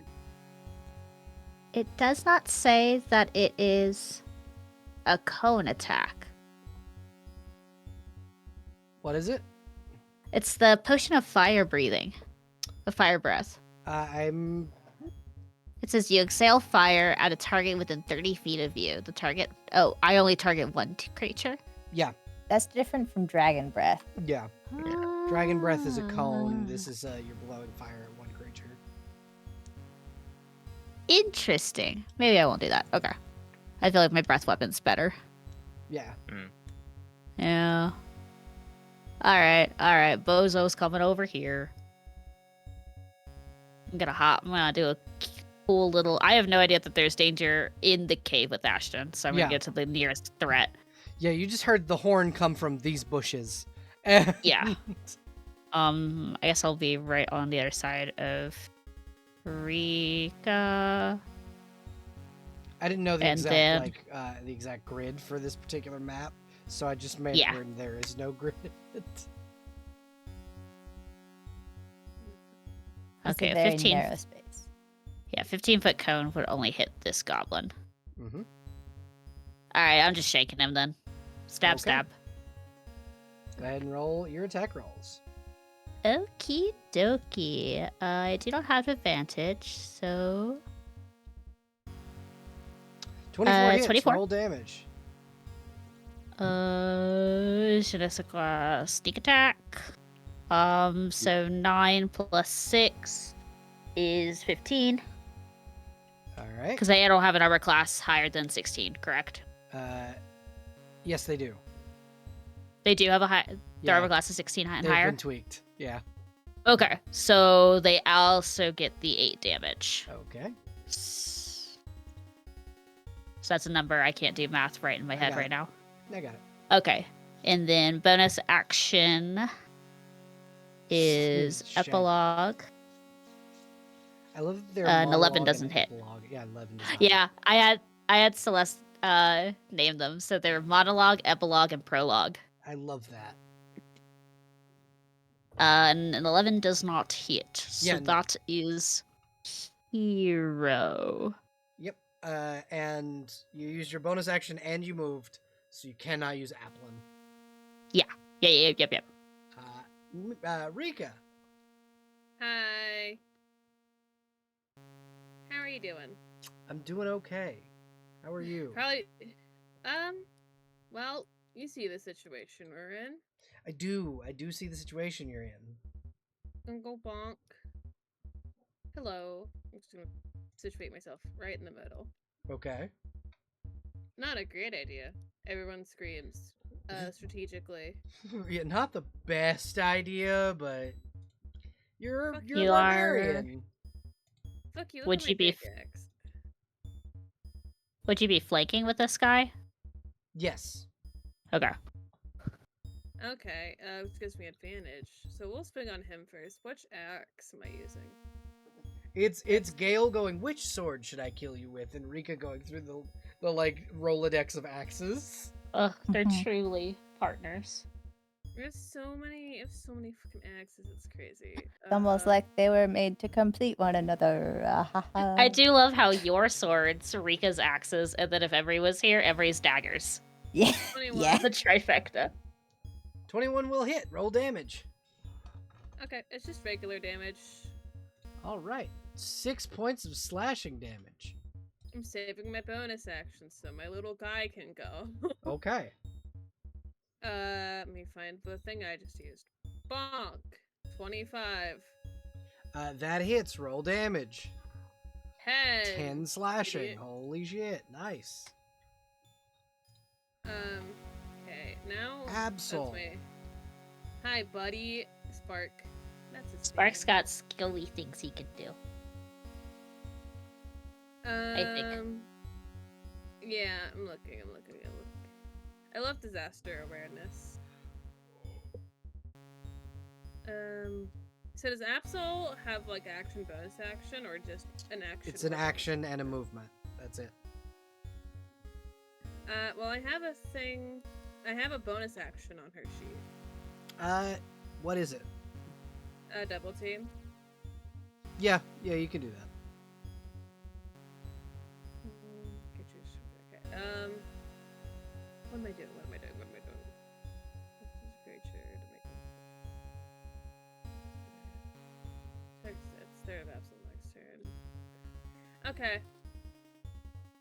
I am going to put her right here. Okay. And I'm going to use pressure. DC Pressure. 14 Wisdom save. Uh-huh. Okay. It's a 15. Fucker. So would she have a bonus action? Or Yeah. not? Okay. Double team, idiot. It's basically the blur. Creatures. Okay. And that's my turn. All right. The Goblin Warrior's turn. And they're gonna start trying to cut people. So Rika, Yeah. do a 19 or a 16 hit you? Let me look. I'm sure it doesn't, but I will look anyway. The 19 hits. Okay, that's from the first goblin. The first goblin does 10 Ow. slashing to begin with.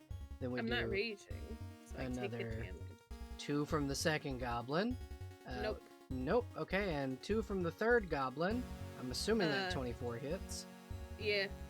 You take another 11 points of slashing damage. This guy's gonna Jesus. move in and attack Hero with 2 axe slashes, missing both times. Misses. These ones, hey Ashton. Hey, buddy. Whoa. Hey, Val. Good. Let them get close. These guys are gonna start coming through here. Can they? Yeah, Yeah, that's they're small enough to get through there. This guy's got to go around. in the module. It specifically specifies if you're a small creature, you can fit through there quick. Ah. Ah. All right. So these goblins are all going to attack you twice, Ashton. Well, That's roll to attack. 2, 1, 2. That 24, I assume, hits you. Only the 24 so far. So that's the 24 hits. And then we're gonna do. So I've done 2. You've got 3 in front of you and 2 in the back. So you've got 1, 2. Ooh. Yeah, those both hit. You take another 15 points of slashing. And then you get okay, so I've attacked you 1, 2, 3, so now it's the 2 with the crossbows in the back. Do an 11 or a 19 hit you? In response to the 11, Uh-huh. I mean, in response to the 19, because that exactly Yeah, hits. deflect missiles. Oh yeah, deflect missiles. Yeah. So throw it back? Throw it back. You have to roll damage, and then Ashton has to see if he depletes it by 0. Okay. Don't Yeah. drop that down. Oh, yeah. Throw it back. You just do it Oh, by yeah. default. You don't need to Oh, roll the d10. That's my monk level beats that. It's a light They're just- Yeah, I was crossbow. like, you don't even have to roll it. It's a light crossbow. They're not going to do a lot of damage with the light crossbows. They can only attack once with the light crossbow too, because it needs to be reloaded. So I'm just gonna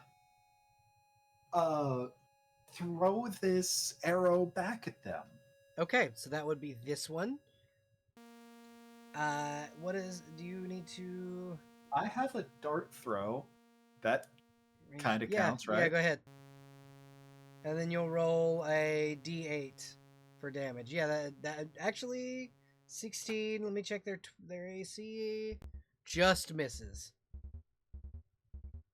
So he basically just catches it and throws it, and it whizzes right past their ear. Yeah, exactly. You get like you graze the ear. He's got a new piercing now, but he doesn't. It didn't hurt him.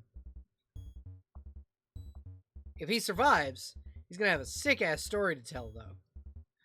However, however, However, it's your turn, Ashton. We're just gonna step right between that little gap of them. Oh no. Oh well. So you're not a halfling. You can't pass through enemy spaces. They're small though. How does that work? That is true. And I think that's the small is, but you take movement penalty as if the entire space they take up is difficult terrain. Yeah. Okay. Cool. And let me just double check something. You've just given me advantage attacks on. Oh no.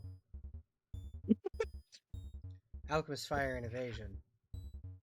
Oh, I forgot that's a thing I have. I thought that's what you were doing. No, it's his No. arms of the astral No. self. The proc Yeah. thing. Yeah. Arms of the astral self. You've got two great options here. I need them all to make a DC 16 Dex save. All right. 1, 2, 3. Wait, sorry, DC 14. Okay. Only one of them passes.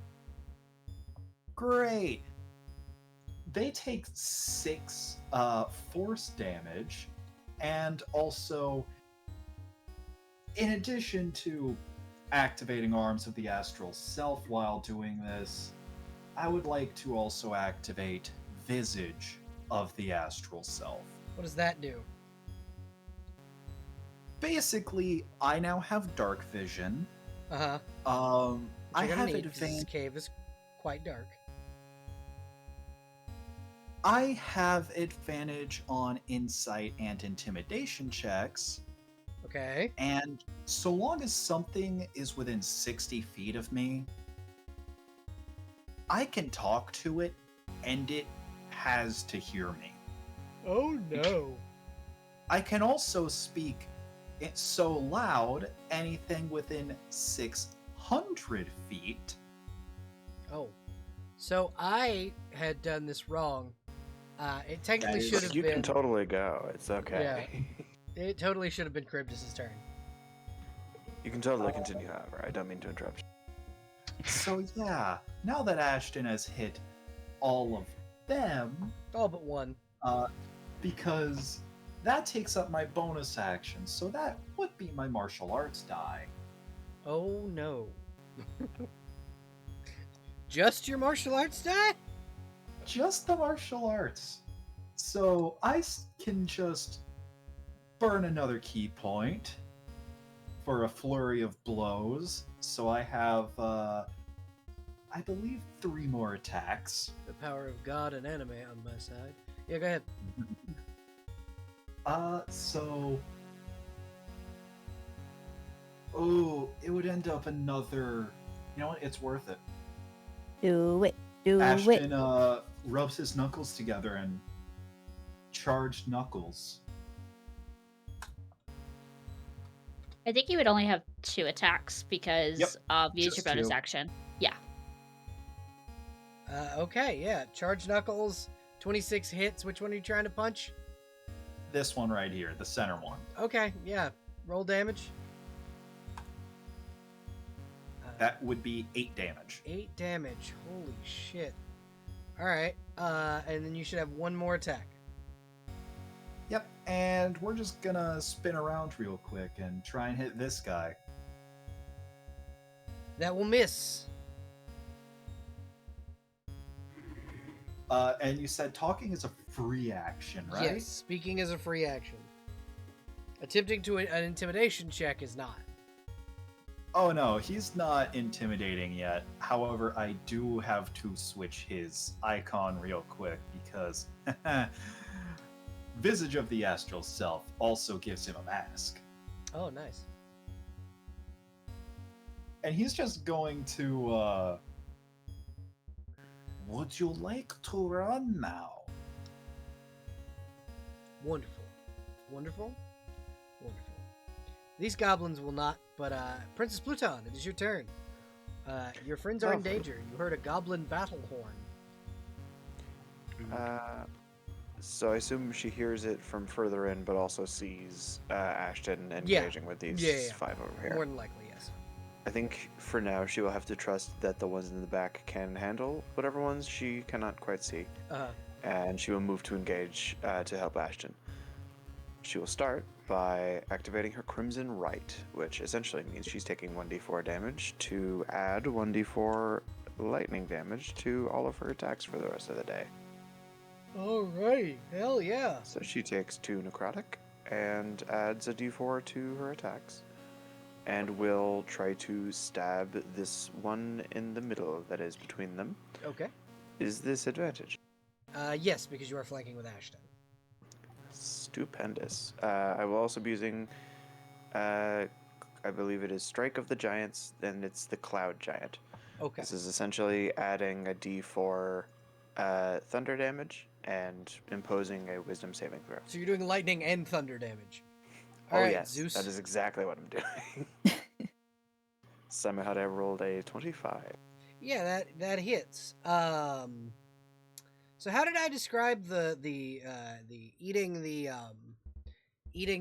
magic? Essentially, from what I understand, it is that when they have a spell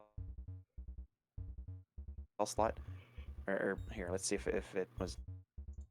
Yeah, it's in the description of the weapon, actually. When you make a successful melee attack with this sword, the target must make a Constitution saving throw. If it is a spellcaster, they lose a spell slot, and the slot is given to the wielder, essentially. Okay, so they do not They get pass. yeah they pass, but you would have gotten a spell slot. I do also need a Wisdom saving throw for Strike of the Cloud Giant. Okay, I believe that one is also a pass.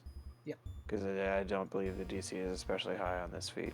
And then he takes 13, 14, 15, 16, 17 points of damage. Yeah.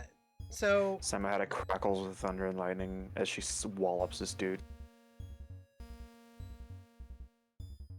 alrighty.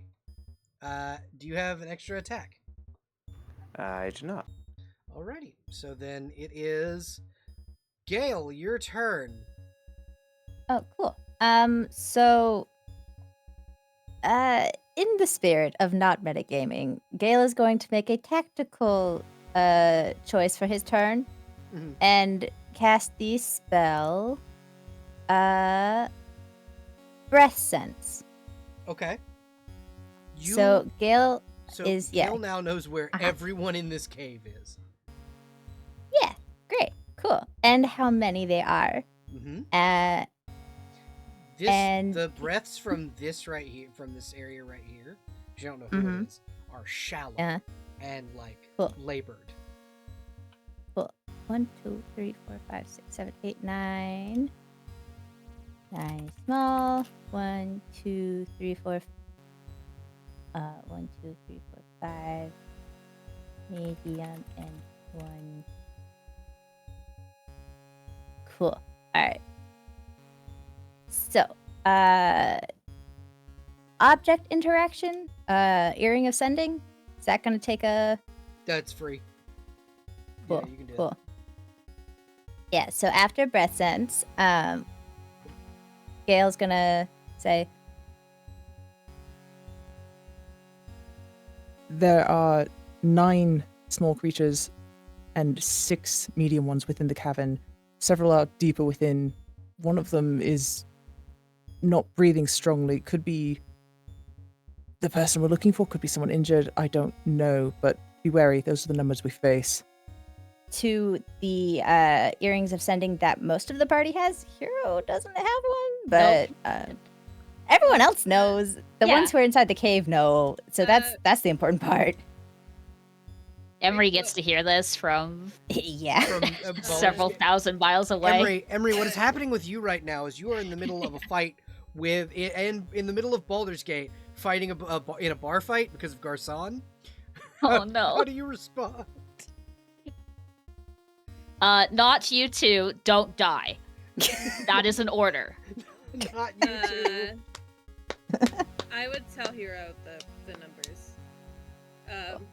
Also, I'll respond to Emery. I won't. Okay.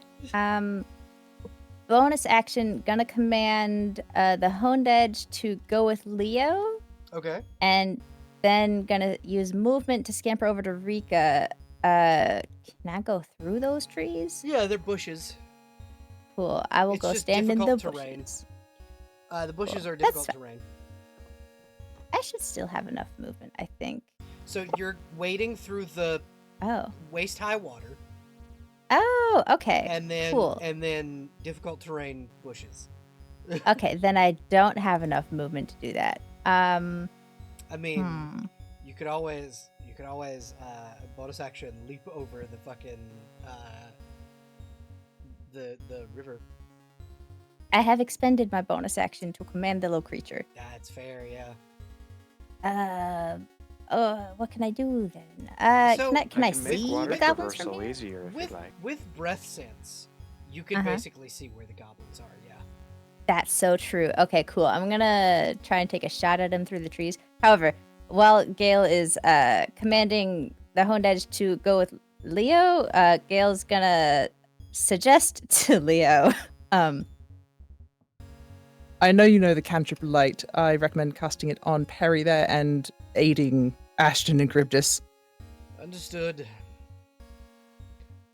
Well- And then Leo will cast that on Perry, and then we'll go deeper in with Ed, but he is carrying your on edge. Well, wait, he can fly. Yeah, Little guy can fly. What? No. he's gonna You're use not him as an supposed to grab offhand him. weapon. You're not supposed to. He doesn't know that. Hey, quick That question. thing is gonna steal your life force, dude. Okay. Did my audio quality increase? Or Yes. did it Yes. get worse? Yes. I got better. Okay. Excellent. Got that, yeah. Do I notice that Leo's doing that? Yeah, you could absolutely call out, "Hey, don't grab the sword." It can fly. Yeah, absolutely. Leo, don't grab him. He doesn't like that. Just let him float freely. Oh, okay. Cool. Free range on edge. All right. What's the range on these things that I can do? That's too far. How far is that? 60 feet. Oh wait, is it? It's within 30 feet. Great. Yeah. Cool. All right. I'm gonna cast this cantrip if it'll let me. Come on. Why are you doing this to me, huh? Come on. What? What? Hold on. Cast at what level? It's a cantrip. So you cast breath sense. That's Oh, an fuck! action. No, you're right. And then I Then used my bonus bonus action already. I action, was going to use yeah. my movement. Yeah. You know what? Can I use my Well, if you- movement to command Yeah, if you parry and haven't stand moved- still and If cast? you haven't moved, Yeah. then yeah, that's fine. Okay. 'Cause I'll that's go kinda back how to where I was. Because that's kind of how I do Mhm. it. Is you can command a Right. familiar on either your movement or your bonus. hmm Oh, wait. I can't cast that specific spell because it involves making a melee attack. Okay, cool. All right. We'll go to Ray of Frost. Ray of Frost it. Okay. Come on. Can I? Why are you doing this to me? Why are you being so weird? Roll 20, please. Please. Pretty please. No, roll 20. You can't make us use jump gate. It's an attack. Buddy, come on. There we Yeah, go. 22 What? hits. Roll damage. 15 cold damage. Hell yeah. And he That is now seems- slow. Like a lot. It should just be 1d8. Why is it rolling 2? I don't know. Why? Because you are at 5th level, so it increases the damage Yeah. die. Does it? Mhm. Yes. Yeah. At 5th level, 11th level, and 17th level, your dies increase with Oh. cantrips. Cool. All right. I'll take then it. Eldritch Blast is the only one that is different, where it's just you shoot different beams. Go Okay, from using cool. one All right. hand to using two, and now it just looks like a very cold version of the Kamehameha. All right. Now it's Leo's turn. Yeah, Leo's just gonna swing for the fucking fences, essentially. Gonna open up his sheet. I changed his spells. Thank you. He's gonna use his new obsidian longsword to swing for the fences twice. Hell yeah. Both of those will hit, so he does.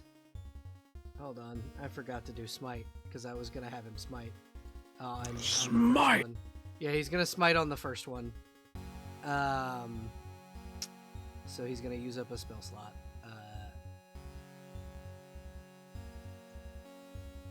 And then smite. It's a 2d8, I believe. I didn't mean to X out of his sheet. Oops. Okay, so 6, 7, 8, 9, 10, 14 plus. That's 26. 26 damage on this one right here. That's my Hell yeah. husband right there. Hell yeah. And he just kind of smacks the shit out of it and goes, Charybdis, any more? What does the cave look like farther in? A couple more goblins and pooling water. Seems like there's another source of water further in, but beyond that, doesn't seem like there's anything on our right that is of interest that I can see. Oh. Yeah, I would have also given approximate cardinal directions as to where the bigger creatures are. Like, he would have been like, oh, most of the medium creatures are to the west, except one to the east. Awesome. Or He's something. going to dash and move his full 80 feet of movement. 5, Yeah, right. I 10, wanted to ask because what dex does he have? Because we both have a +1. The goblin, the hobgobbo. Yeah. So he has his said 2.13, and so I assumed his was higher than yours because yours only says 2. Yeah, I don't have the tiebreaker set up. Okay. But yeah, regardless, it is 1 point higher. I've got 12 dex. Okay. So you would go. Yeah. Yeah, he just dashes full 80 feet to get him up here, and that is his turn. So it is now yours. Yeah. I am going to first of all bonus action on Sam to activate combustion. Okay. So is that anyone around you, or is that just you we- and? Enemies and myself, Okay. which also means I get my speed increased by 10 feet. Okay. Understand that And, any water, any fire-based anything is gonna get put out by that water. Okay. So just as a heads up, if you get pushed into the water, it's gonna cut off your anything fire-based. Okay. So you can move through the same space Leo and Charybdis are occupying, because that is a ledge. Hmm? Yeah. I mean, I would be able to get there.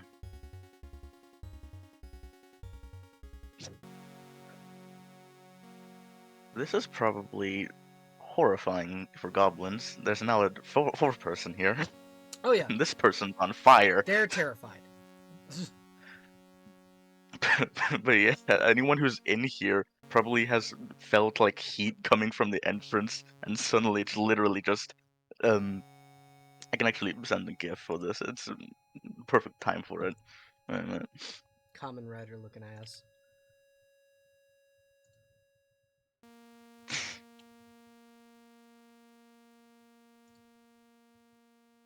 Let me see if I can find one.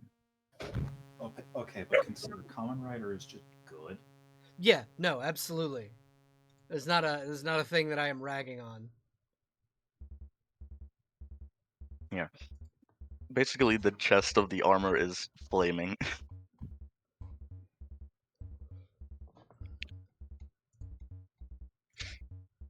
Hell And yeah. with that, I used my bonus action. I can still use bonus action spells as an action, right? Yes. If I want to. Okay, good. So in that case, I am going to use Green Flame Blade on this one. Okay. I am using my Guardian Unarmed Strike, which means I do 1d8 thunder damage if I hit.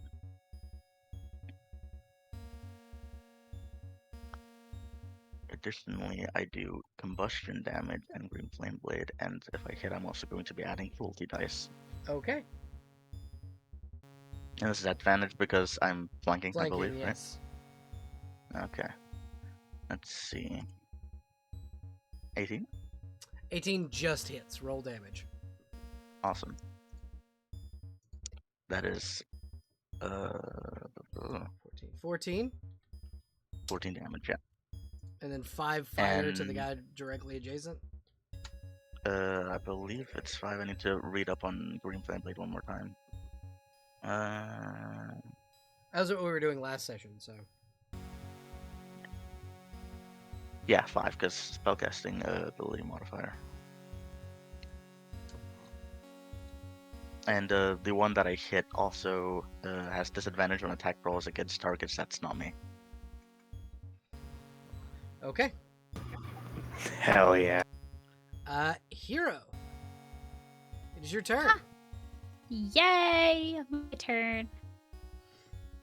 One of your friends just combusted and then flew inside. But to combust. The fairy tales that are in Hero's brain space are rotating immensely. The stories he gets to Wonderful. tell to these kids. Wonderful. A flying, soaring knight Yep. of great immense power.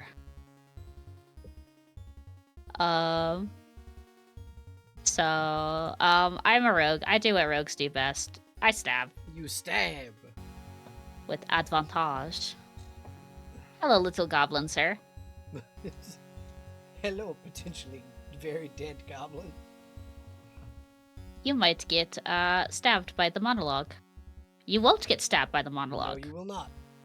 Maybe the prologue? The prologue wants to kill you. Yeah, the prologue gets a natural 20. Roll I damage. know. I don't think I want to. I want to save my smites, even though it would be so sexy. It would be so sexy to smite right now. Okay. So we max out the damage, correct, for the first roll? yes.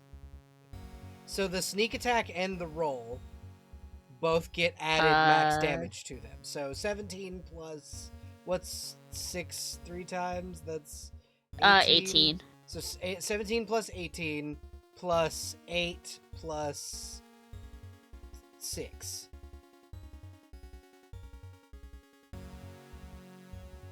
It's a big number. Yeah, give me 1 second. I'll just do it this way. 17 I got it. Don't worry. 18. Hold on. 'cause 49 here's damage. here's the thing that I do when you overkill something. Oh, yeah, it crit. goes over. It goes over to the next thing. So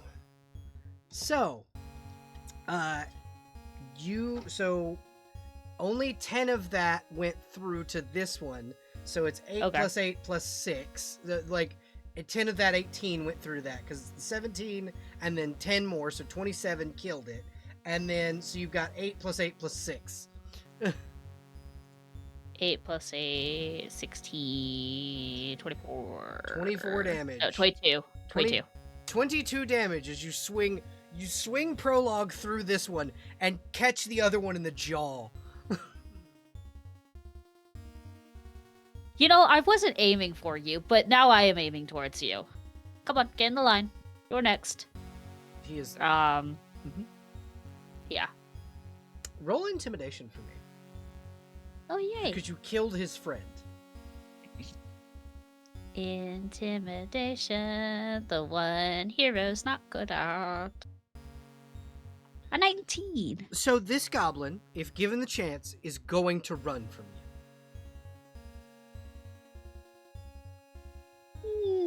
However, I don't know that he's gonna have the chance. Rika. Oh my god. Woo! Okay, hello. I have my Applin scare him, Hello. potentially. You can. You absolutely can. Okay.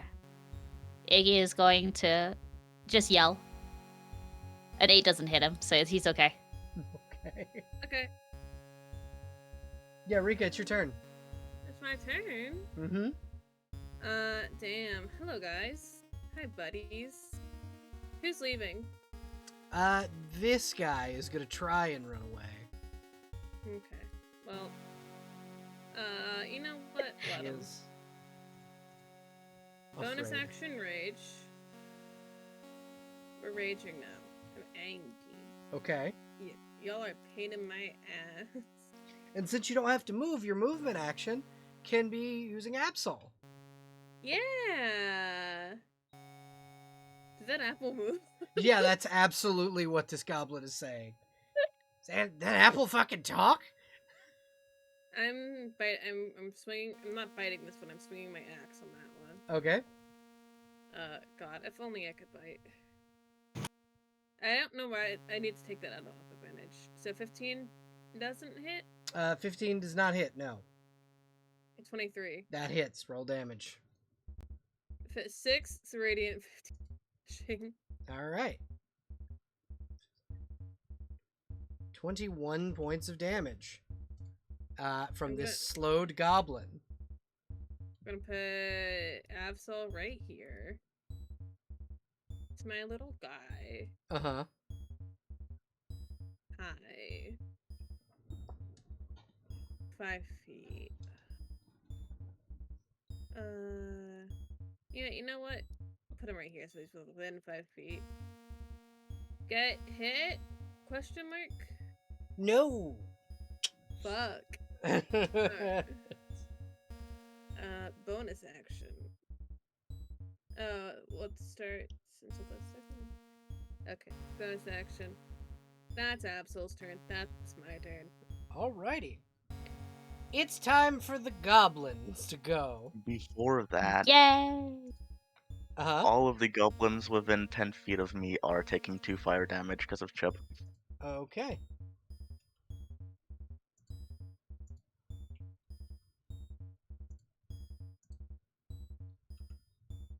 It's getting a little toasty.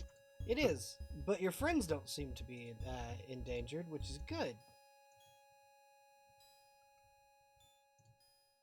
Especially being that there are now more goblins within 10 feet of you.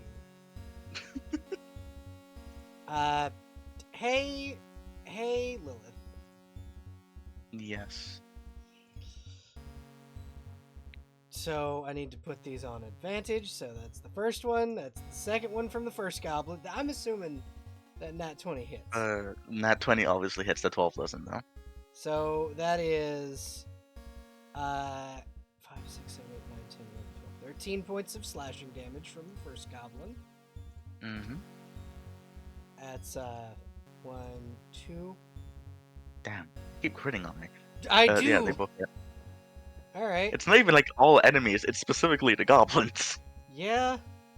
So that's 5, 6, Um, 6, 7, 8, 9, 10, 11, 12, 13, 14 from the second 14. goblin.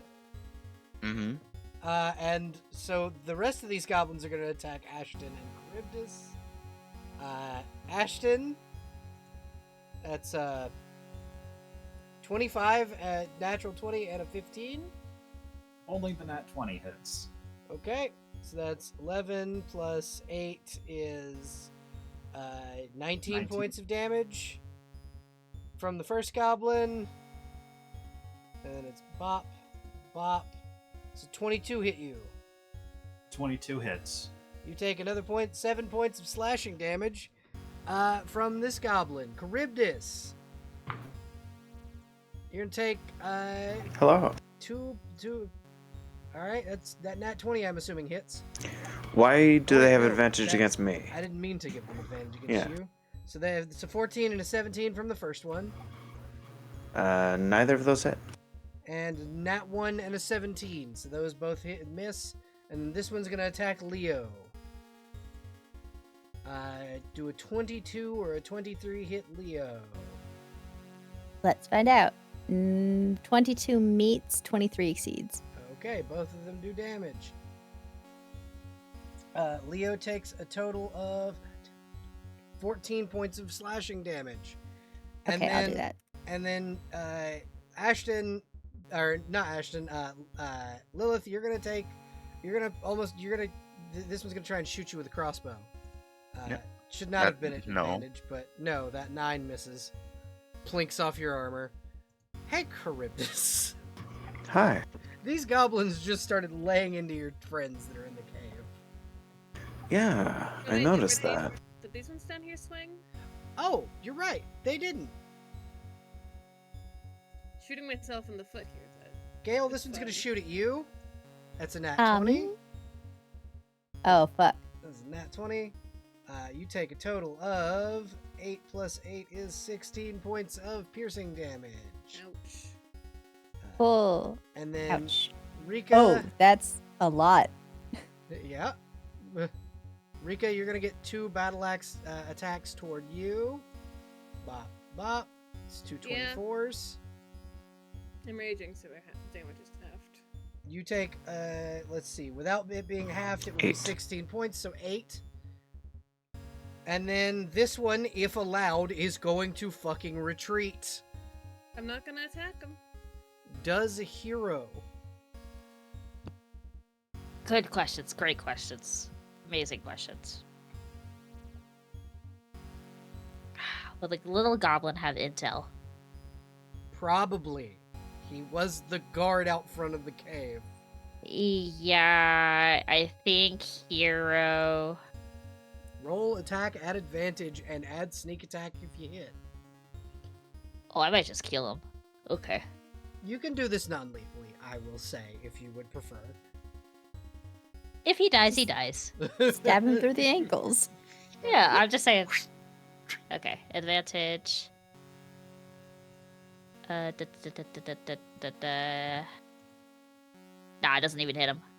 No, it doesn't. He's gonna fucking dash and get the fuck out of there. He is gone. Yeah. Now Oh, it well, is they're all Princess dead now. now it is Princess Pluton's turn. Lovely. I think she's going to try to lay into the one she already hit in an attempt to solve this problem before moving on to her next problem. Okay. So she is going to wail on him with Samehada, and we will see where that leads her. Alrighty. Go ahead and attack with Samehada. I assume at advantage from flanking? Yep. Excellent. Where did that go? 23. Yeah, 23 hits, and I gotta roll DC 15 and a DC. Okay, so I don't know if he's gonna survive. So go ahead and roll damage. Oh, that's just from the thunder and lightning. And then, okay, so 21. Okay. He is just barely hanging on to life.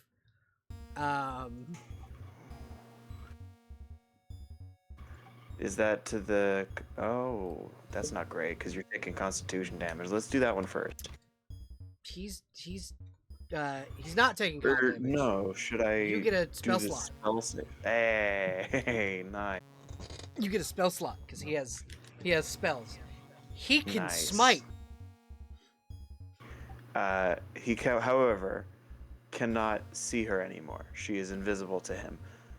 Oh shit. That is, it's because of the cloud strike, essentially. Yeah, you hit him and he goes, ah! Where'd the shark go? He gets hit in the face, and there's like a tiny little thundercloud in front of his eyeballs that he can't really.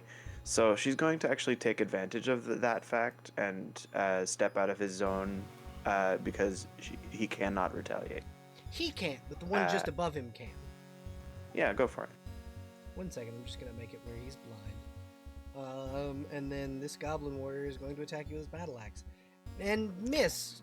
You hear the clanging of the battle axe on the wall. She's essentially going to walk right on up to this hobgoblin and try to bite him in the face Okay. with her bonus action. Roll an attack roll. I assume her... Okay, so I don't think the bonuses from or the things apply to this. So it's just a regular. Let me check his AC. No, that does not Eat hit. his face. Ah, nuts. You try to eat his face, and he snarls back at you, angrily. Either way, I'm in his face, so he will have a harder time trying to get to our friends. Ashton, it is your turn. Let's see if these goblins are alive for Leo to murder, or if he's going to go help Charybdis.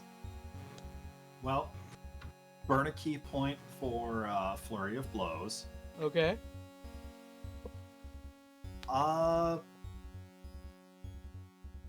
This one here, probably not gonna survive not long for this world, so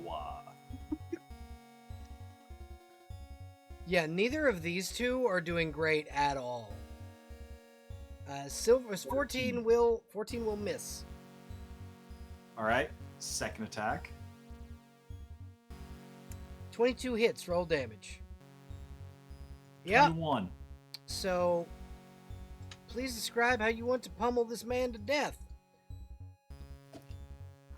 So Ashton throws a punch, a simple left hand jab, grazes the guy's cheek, and from behind just wham! Right hand directly into the guy's chin, forcing the jaw up into the rest of the skull. Yep. Ouchies. And I still have 2 more. Yep. Hell yeah. That's one dead goblin.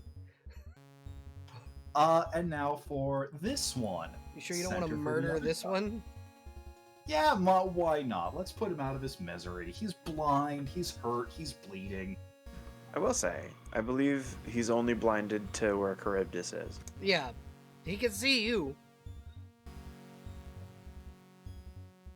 Do you get flanking from our positions nearby?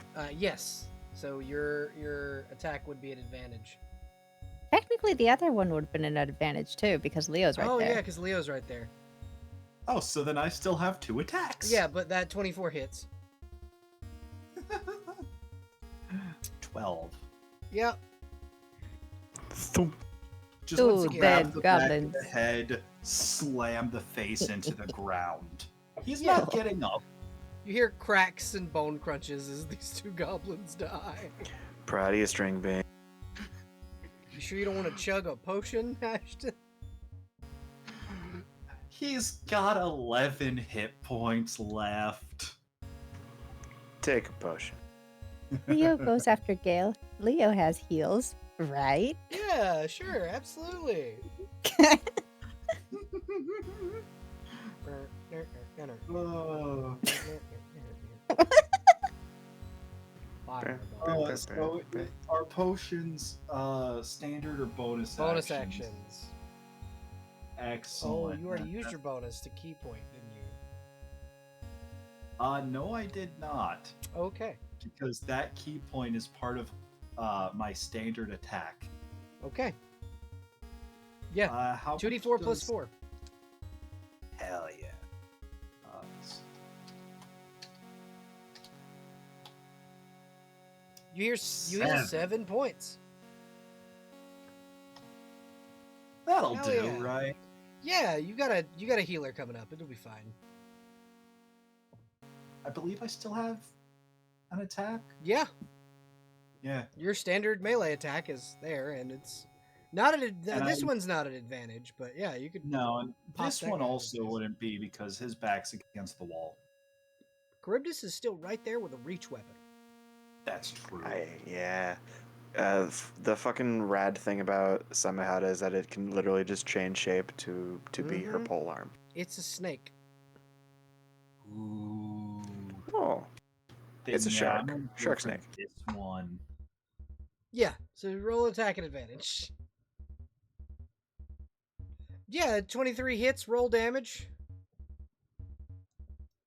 All right. 14. 14 points of damage. These guys. So I want you to do me a favor. Roll me roll intimidation.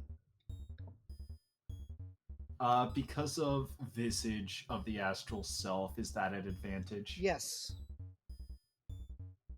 That's good, because I'm not good at intimidation.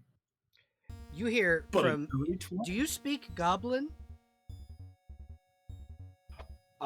He knows common and celestial. Okay. Does anybody else here speak Goblin? Is there a doctor on this plane? Well, Undercommon is usually spoken by goblins. Yeah, but they're specifically speaking Goblin. No. Hmm. What don't language think any of does us do. Gale speak? Not Goblin. Draconic, Infernal, Common. He only has 4 languages. That doesn't feel like enough. It doesn't. And Celestial. If your wisdom's okay, so your amount of languages should be based on what your linguistic score is. That's Pathfinder. Except we're not playing it like Yeah. Pathfinder. That's exactly what I was about to say. Like I'm Yeah. being stupid by saying the wrong thing to you with full confidence. Yeah. Belle allows us to do full rest. For a full rest, we can learn a language. Yeah. Hell yeah. Yeah, you and get, that's how like- Gale had Celestial. So before he only had 3. Yeah, so you have Common and Infernal for being a tiefling. Yeah. And then you Draconic get probably... from background, maybe? Yeah, and then your background should give you either 1 or 2 extra languages. Depending on what your Yeah. background is. I think I picked Draconic because magic. Yeah. And the background was noble, probably. So that Yeah. tracks, Yeah. I guess. Yep, that tracks. And then Celestial you picked up and learned. Yeah. But yeah, so none of you know what they're saying, but they're saying something very scared. I mean, I'd be scared too if someone started killing my fucking friends. Yep.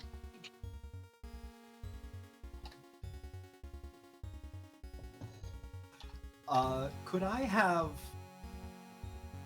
have Ashton say something in Celestial real quick? Sure. So what he says translates to filthy pests, but I believe what everyone would hear is parasitis porci. Watch your profanity. You hear So fucking Leo in the background, and he goes, "Watch your language." Or he gets, damn, I can't. I'm not in there, so I can't give you encouragement, unfortunately. Otherwise, I would. You get the Winter Soldier and Captain America. You have no idea how much I want to respond in the Deadpool manner, but that's just not Ashton. Okay, Gale, this is your turn. Cool. First, I have a question. Yes.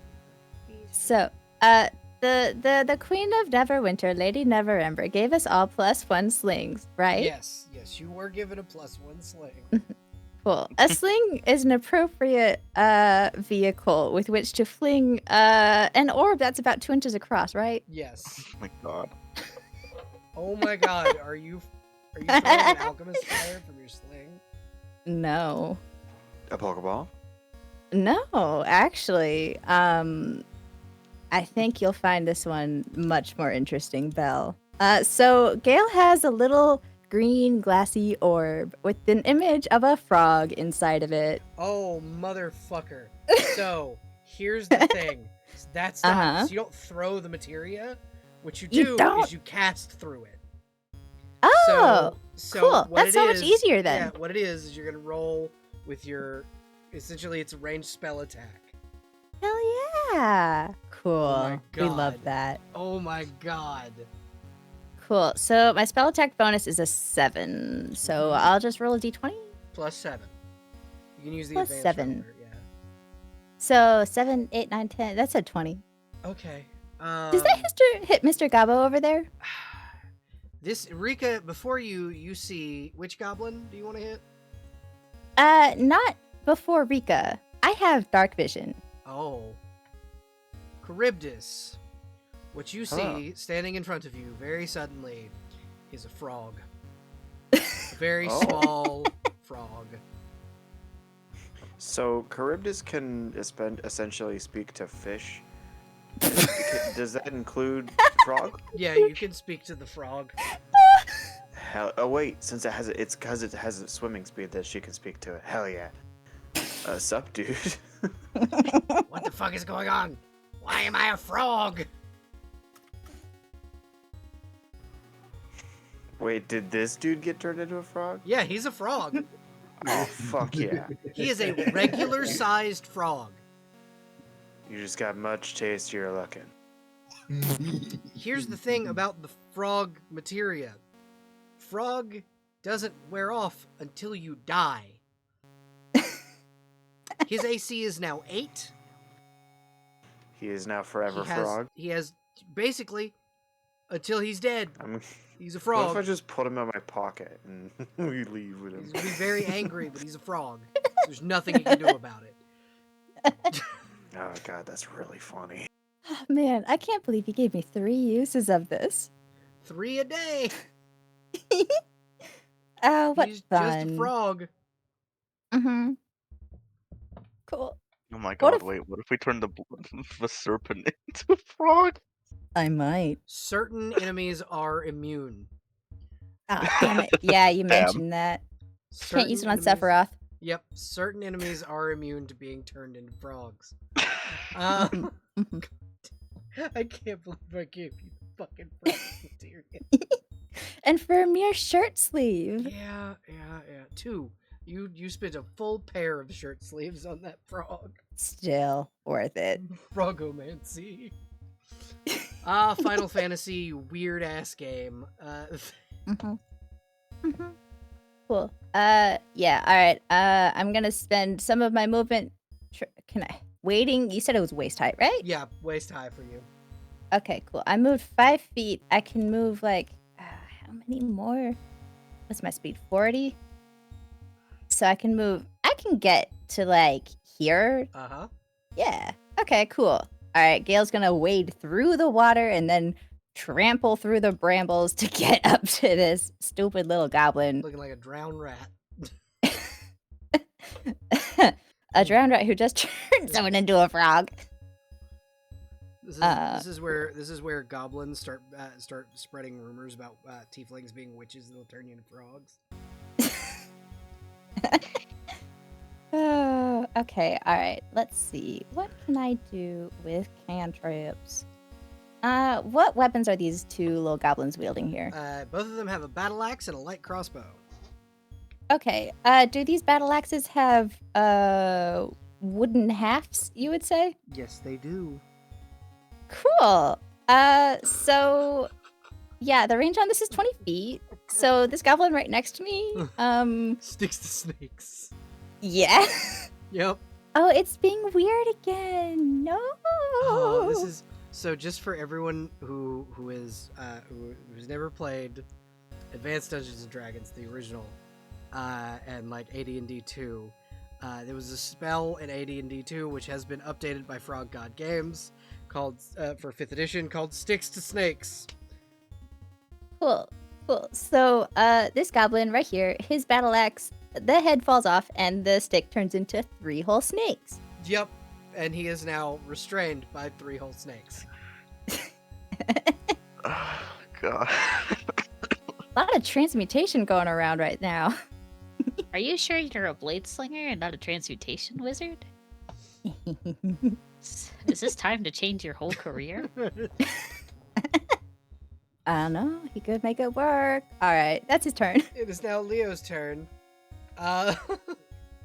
Who just kind of looks at Charybdis and goes, "Do you need help with the frog?" I think I can probably handle him. All right, I'm going in here then. And then he goes in here to go kill goblins. Can I just have the Hone Edge stay by Leo? Yeah. The Hone Edge will just Cool. float near Leo. All right. Okay, so it is now Leo's turn. Sir Leonidas Tavish is going to murder a goblin. Good for him. Let's see, 2 attacks with his obsidian longsword. those weren't supposed to be an advantage because he's not. Well, no, because actually that's the one that's flanking with Charybdis. So yes, they would. Both of them are 21s, or both of them are above 20. So, bop and bop. So that's 22 points of slashing damage. He does not smite this turn. The frog is just a frog and will attempt to hop away. What's a frog Attack speed? of opportunity. Yeah, you can attack of opportunity. His HP did change. He now only has 8 HP total and an AC of 10. So Oh god. go ahead and roll your Should I attack of bite him? opportunity. You can. You could just have frog legs for dinner. That's fine. would Samehada prefer the frog? Oh, Samahata is gonna want to eat the frog Okay, you can have it, buddy. because that it was a spellcasting frog. Yeah. You killed my wizard. Thank you. Samahata just leans down with a big grin and just swallows it whole. You get. Hold on. Let me tell you how many spell slots you get from this guy dying. Oh my goodness. I I love love that how before section. eager. Sorry, I No, you go first. was gonna say I love how much Samehada gets to eat people. It's fucking hilarious. 10. You get Yeah. 10. You got the what would have been the equivalent of 10 spell slots. If any level. Of four first, 3 second. So no, I've counted wrong. So 4, 5, 6, 7, 8, 9, 10. Yeah, no. 4 first, 3 second, 3 third. Sick. I only have first level spells for the most part. Everything above Then yeah, you would. that is racial. then So you just I would are just be back at amplifying full. my normal spells. You're just back at full spell slots. Does it go over? No, Oh. Then that yeah, would be okay. that would be a little more than a level 1. I was gonna say like I don't think I gained anything there. Yeah. So Well, I get smite, which is nice. yeah, Lilith. I take 2 fire damage because Chip. Yeah. First of all, Oh, these remind guys all me needed your. to take 2. You already did the 2 on them. Not On for their this turn. turn. Not Did you for this not? turn. Oh. No. Oh, okay. Guess I missed it then.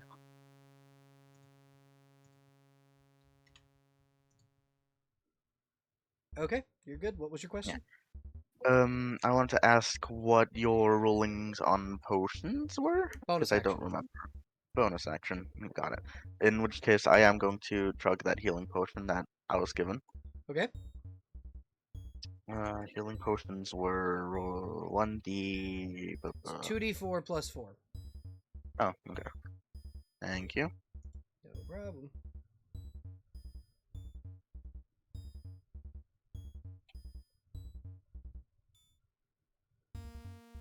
Got HP back. Hell yeah. 21 HP now. Hell yeah. And then, slowly, I was facing this way, so just slowly turning around to face these guys. Oh no. Now comes the question: do I?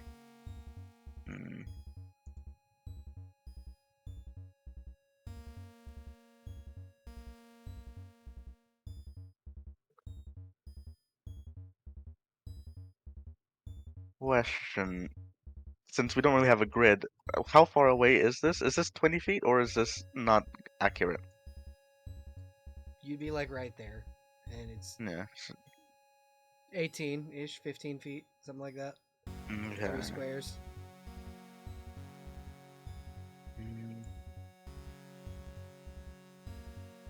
Or no, because that's 2 squares. That's 10 feet. Okay, that makes it perfect. I would, I'm going to use. I'm going to jump scare the goblin in the back lines. Okay. I would like to use BHF Fiery Advance to move 10 feet and basically kick the guy in the face. Okay. Yeah, go ahead.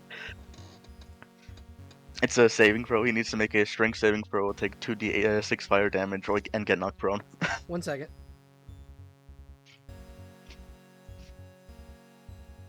What was the dexterity save? Strength save. Strength save. All right, cool. 15. I don't think we ever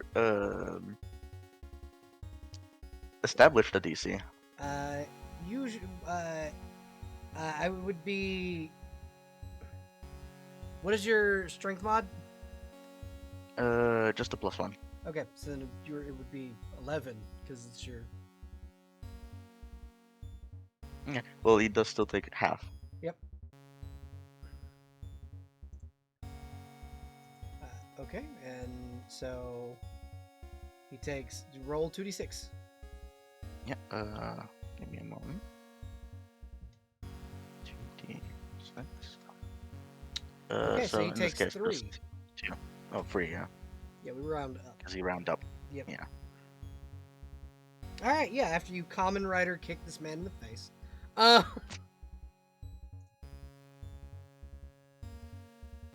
is that all you can do? Yeah, bonus action.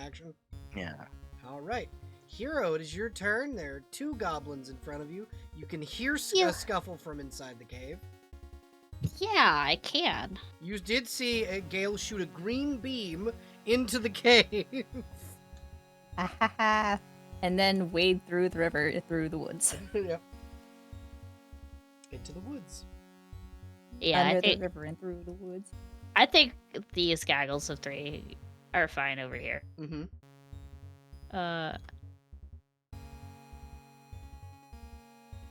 Yeah, I think I'm gonna go on the other side of the goblin to get flanking. Yep. With Rika. Okay. Which means poor sweet little Iggy will stay over there. Applin can ride on your shoulder. Okay.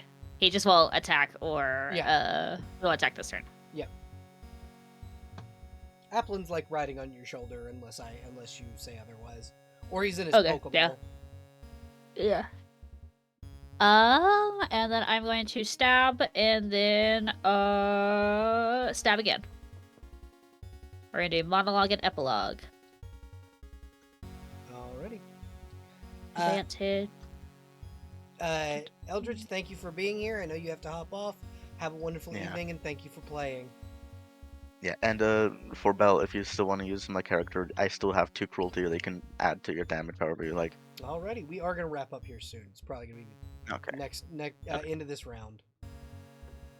Or wait, no, this is the after this turn actually, because I'm tired and this is the top of combat. So, both of those will hit. Roll damage.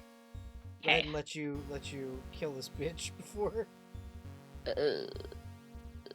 24, 27 for the first hit. Okay. And then he doesn't get sneak attack. Oop. Ignore that.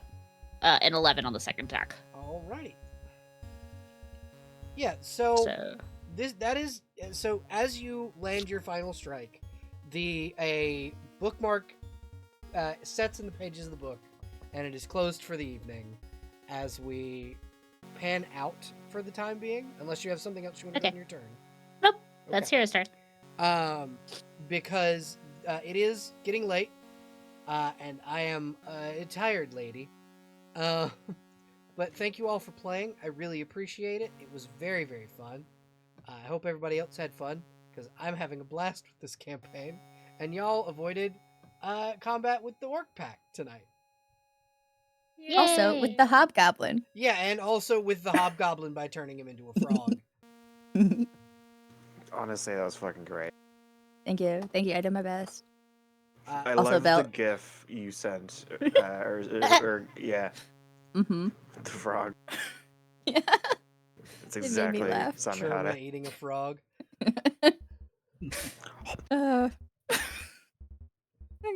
Belle, if you want to reduce the uses, that would be okay. No, because It seems a little overpowered. I mean, so here's Like the thing. I Here's forgot it has a charisma saving throw. Yeah. We forgot that. Yep, I should have rolled that. That was what I was about to say. I forgot Yeah. that it does have a charisma save. It is a ranged spell attack and it has a save. So Mhm. we will retcon that, but Samehada already ate the hobgoblin, so that's fine. Already eaten. Hobgoblins don't have the best charisma anyway, from Yeah, what I exactly. understand. Exactly. So thank you everybody for watching. Thank you everybody at my table. You are all wonderful. We're gonna go ahead and say goodbye to the YouTube recording. Remember to like, subscribe, and hit the notification bell. And fuck you, Dave.